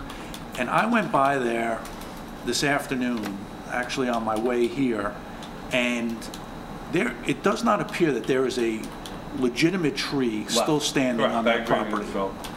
And my question is, where is the process, or what is the process? So I would imagine that if a planning board has given approval, that those trees that remain are marked and that they should not be touched.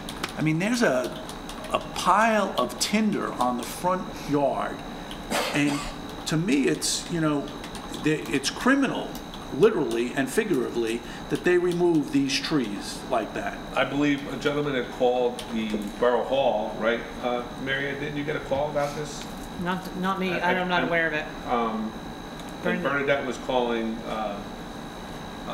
Mr. Azzolino to go out there and address this issue. I don't know if he ever, I guess he didn't, because it looks like, I agree with you, it looks like it's clear cut, the whole lot is gone. I mean, there's one little stick on the corner. The whole thing. And everything else is gone. And to me, the penalty could never measure up to the crime, which is, these are 60-foot trees at a minimum, maybe taller, and you know, the penalty is going to be, well, plant another one, and he'll go down to, you know, Home Depot and get a 6-foot pine and throw it in the ground, and he replaced the tree. And to me, you know, there's no penalty, and if we need to strengthen our ordinances, I think that's one thing, and if we need to put a clear process in place with the planning board attorney and the engineer, that these trees and these developments are clearly marked off, and the will of the planning board is met, I think we should do it. Can we ask Mr. Azzolino why this happened, Mr. Mayor? Well, is he the one in charge of we enforcement? We have a developer's agreement, right? We have a developer's agreement, which puts the engineer in charge of the project. Yeah, I mean, correct? let me put it this way. I mean, this is not the first time that a builder has clear cut when he's not supposed to. Do you remember that case up on Palisades Parkway when that? I mean, clear cut the county park. Cushman, was he? Clear cut the county park. County park, and he had to pay like whatever. But of course he's a zillionaire and he paid for it, and you know. Well, yeah. I've also heard stories, but they had to replace them with the size of the tree they took down. Which would be great, but you know, it's just, to me, again, and I happened to be sitting and hear the application last year, it was very explicit. Okay, so I'm just taking a look at this. I mean, here's something that I would focus on. So, you know, a tree ordinance, which allows for the taking down of trees pursuant to a site plan and planning board approval, stuff like that. So then it says violations, penalties, and replacement schedule. Any person, corporation, association, or entity of any kind violating any provisions of this section shall, upon conviction thereof, be punishable by a fine not exceeding $3,000 per offense. The cutting, destruction, or removal of each tree shall constitute a separate offense.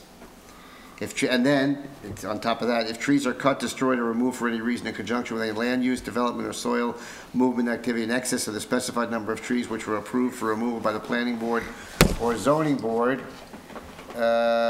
restitution shall be made by the applicant in accordance with the following schedule, and it tells you how much how many trees he has to plant in addition. Well, so, I know. Yeah, if you want to make this stronger, you can certainly make it stronger. I mean, I know when we heard that application, and there was another application about the replacement level, you know, take one down, put 3 on. I'm fine with that. My question, and I think you touched on it, it's $3,000, is if, you know, there are these majestic trees. Should be more than that even. You know, and they cut it down. I mean, $3,000 is nothing in the scheme of things. So, one, should we consider strengthening that? And 2, in this specific instance, if it's the attorney, if it's the engineer, but could an assessment be done of the plan, the approved plan, to what is there now, and find out exactly how many were taken down, if any, incorrectly? Yeah, the engineer would do that. Okay. Yeah. And I will say that I did talk to Paul about this tree ordinance. Just a quick history, this ordinance was actually the product of a committee that was put together, and it was during a time that there were a lot of neighboring towns were thinking about it. There was a lot of controversy about these, you know, these tree ordinances and how to do it and stuff like that. So this ordinance was the product of that. But Paul, and then there was an amendment to that, I think, when we had a few years ago. But Paul says that there are some problems with this ordinance that he thinks should be looked at as well. Okay. So, I mean, if you're going to take a look at this to strengthen it, it might be good to get his recommendations on what the changes should be. Well, Mike, are you in agreement that we should have Paul explain why the thing was clear cut versus what the site plan shows? I think we need an explanation. Yeah, you know, I guess for lack of a better term, a report. It's a report, not an explanation. Yeah, well, I mean, it almost sounds like you're holding him responsible. No. You need a report. Yeah, we need a report why the lot, according to the site plan, was supposed to have all these heritage trees, and now everything is gone. So if we can get a report on that, that would be great. I think more importantly is what's the procedure and process to make sure it doesn't happen again?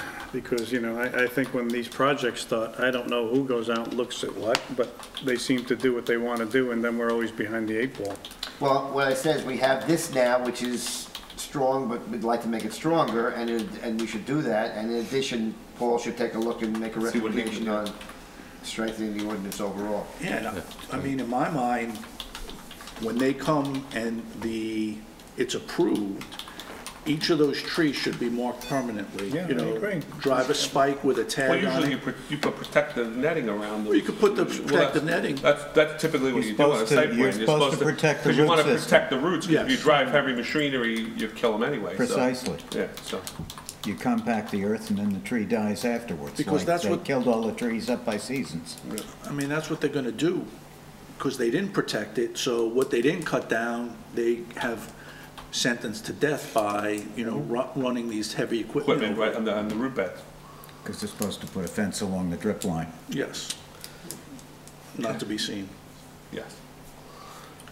Mr. Cassio would like a motion to One last thing, I just had the one other thing on here, the representative for the Community Development Committee. Art, you had mentioned that you might consider doing it. Steve's already on there as the representative, along with Mary Ann. You said you would consider doing it. You want to do it, Art? Yes. Okay. All right, Sure. so the next meeting, we could put it, I think it's due July 31st, Mary Ann, I think, something like that. I mean, June 31st. June 30th, I correct? think. Yeah, all right, so next meeting we can. No, it's not June 31st, remember? No, Yeah. it's like that. We're gonna sing the song again? Let me know when it is. It's getting late. Having trouble keeping up as it is, Thank I'm you. sorry. That's why they give you a calendar, so you can start. Let me really throw a wild It's one. series What fault. about February, guys? Don't go there. Thank you. Spell it and tell me how many days this year, isn't it? So Would you like to suspend the? I just want to add one thing to Oh, this, if it's so okay, go ahead, if that's all right with the rest of the go ahead. council.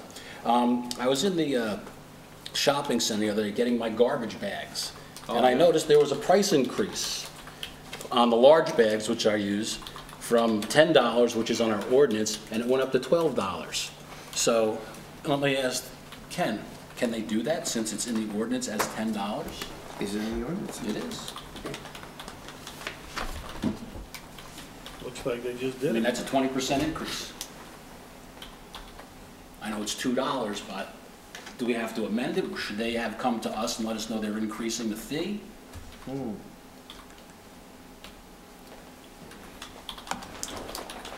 How does that work? I think a call needs to be placed to the garbage people, no? Well, I'm sorry, Ken, just reading over your shoulder. Does this go back to when we were selling the bags? Is that what that is? That's the old one, yeah. Okay, Yeah, that's still on, that's right, that's right. that's still on That's right. the site, so we gotta take that down, right? Okay. Yeah, that's right. Because the new I one, wasn't sure. I don't think we even had, we just said, Bags, if you, right? you have to, I think we just said you deal with them individually and you make your own deal, Okay. and that's the end of it, so. I mean, I remember the $10, I'm like, went up $2. Yeah, that's quite an increase. Okay. One last issue, gentlemen, before we get to financials. Can I get a quick, I'd like to send a rights notice to Mrs. Grau. Everybody okay with that? Mr. Cummings shaking yes? Mr. Ullman? You don't need to vote, do you? No, we just wanted to get a straw poll. That's fine. It's fine? Yes. Mr. Bruno? Okay. Okay, Sue, you'll prepare that? Yeah. Right. We can't discuss what. No, we'll stop right there. Moving on to financials, idle cash, Mr. Bruno, you had a question regarding it? Yeah, I mean, so we have surplus and we have the school money for $1 million or so. The question I have is what can we do to, or have we moved any of this into some other higher bearing interest reserve? I mean, I know the interest rates aren't big, but we're probably sitting with, I want to say $4+ million that we know we're not going to touch this year. Is there anything we can do to move that and pick up an extra $10,000, $20,000 of interest? Somebody said, I'm gonna go check it I out. thought so, too. Well, I thought it was coming from through here, but. They're not working on the floors tonight, are they? No. It's not in the police department, I think. Oh. I'll certainly ask Ashley about that. Because we're not doing anything with it, it's just sitting there. The surplus will sit there, the school money will sit there until next year when we do anything. So you're saying if we can find a higher bearing interest account? Yeah, I mean, move it somewhere. I think that my understanding, and I'm sure Ashley will let us know, or Lou, but I think there are restrictions on what we can invest in. So Interest rate is not that although the upside would be greater, potentially the downside is greater if it's speculative. So I know you're not saying put it in the stock market. No, like they have overnight funds. No, Yeah. sweep accounts, Right. higher interest rate. Right. But I do think that there's a limit as to what they can. Yeah, I mean, basically, it'll be the safest investment you can do for an extra 0.5% or something. Run into the fire all the time. I swear. We're not investing in a casino bond, I'll tell you that. Or hatchet I have some 12% structured notes for you. Again, Bob, you had year-to-date spend versus budget? Yeah, I just want to make sure, again, that's just, can we get these reports kind of regularly or just to see where we're at once a month, so I don't have to keep asking? Yeah. I mean, Mary, in Quarterly, we were gonna do it. I was ready to, I was planning to do it at the end of June. Okay. I missed the other discussion about idle funds. That would be something for the auditor. And I think that's something you establish. Every year you have to do a cash management plan. Well, it's just, Bob's question was, can we move it someplace to get a higher interest rate on the idle cash that we don't see touching? I think you do a cash management plan. I just learned this in my last finance class every year at the reorg. What's a cash management plan? You mean like? You guys adopt one every year at the reorg, and it talks about where you can put the money. And there's limitations because they're public funds, how you can invest it. Yeah, I know, Mike said that, but I'm just talking overnight security deposits or overnight funds, get an extra 0.5%. I mean, I know we're not gonna go out and invest in stock and anything else, but just a very safe, I mean, Kevin or Tanny should be able to help us with this. He's got all our funds. Yeah, I'll ask Ashley about it. Okay. Yep. Bob, you had council approval bills? Well, this is, yeah, I mean, again, I don't know if we're gonna see anything where we're starting to go over. Again, I was looking at the engineering bills. My gut tells me that we're over the budget. Maybe not, because I don't have the year-to-date spend versus budget, but it looks like we're getting above what we had budgeted.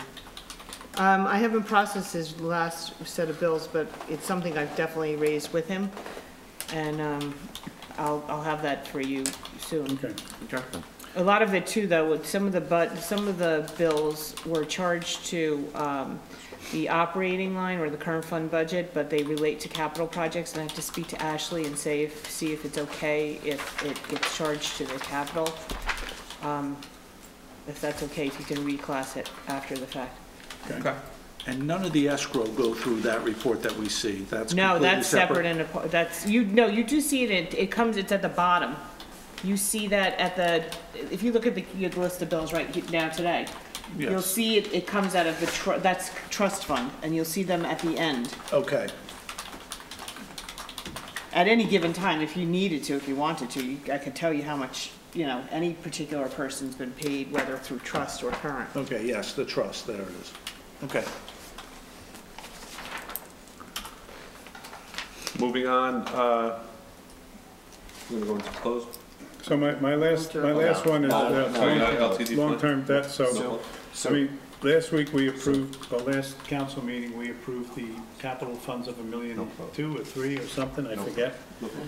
So, and I know we talked about long-term debt planning, whether we ban long-term bonds, et cetera, so I just want to make sure we don't lose sight of that. And Maybe Ashley can come and put it can something wait till together next for us. meeting. Okay. Didn't you ask? I did. They might have We can somebody get in it. custody that's causing a ruckus. Okay. That's coming out of the police Following department. At first, I thought they were goofing around, but now I'm starting to think maybe they have somebody in custody that they're trying to control. And since we're on TV, I'm not gonna say much more. Yes. Anything else, Bob? No, just as long as Ashley can explain where we're gonna go, I think there's somebody in the police department down there. Okay. Motion to adjourn? No closed session? No closed session that Mr. Pollard No, said. not necessary? No. So moved. Amen. Yeah. Second? Aye. Oh, can Councilman Bruno? before we close, can I ask just one other question? Suspend the rules, as you keep saying. So alongside the parkway, is there any way we can talk to somebody about putting up barriers, or is that just way out of the question? You know, to have those barriers along the parkway? The noise barriers? Yeah. Is there a conversation we can have with somebody on that? I mean, Mike DeSena, you may know, being an engineer. We could have the conversation, but, I know, it's gonna be an issue, but can we, I don't know who we talk to. I can call the person. Okay, let me know. Thank you. That's it. Aye. Can we now take the roll call? Councilman Bruno? Yes. Councilman Casio? Yes. Councilman Cumming? Yes. Councilman Oman? Yes. Council President DeSena? Yes. Okay, thank you.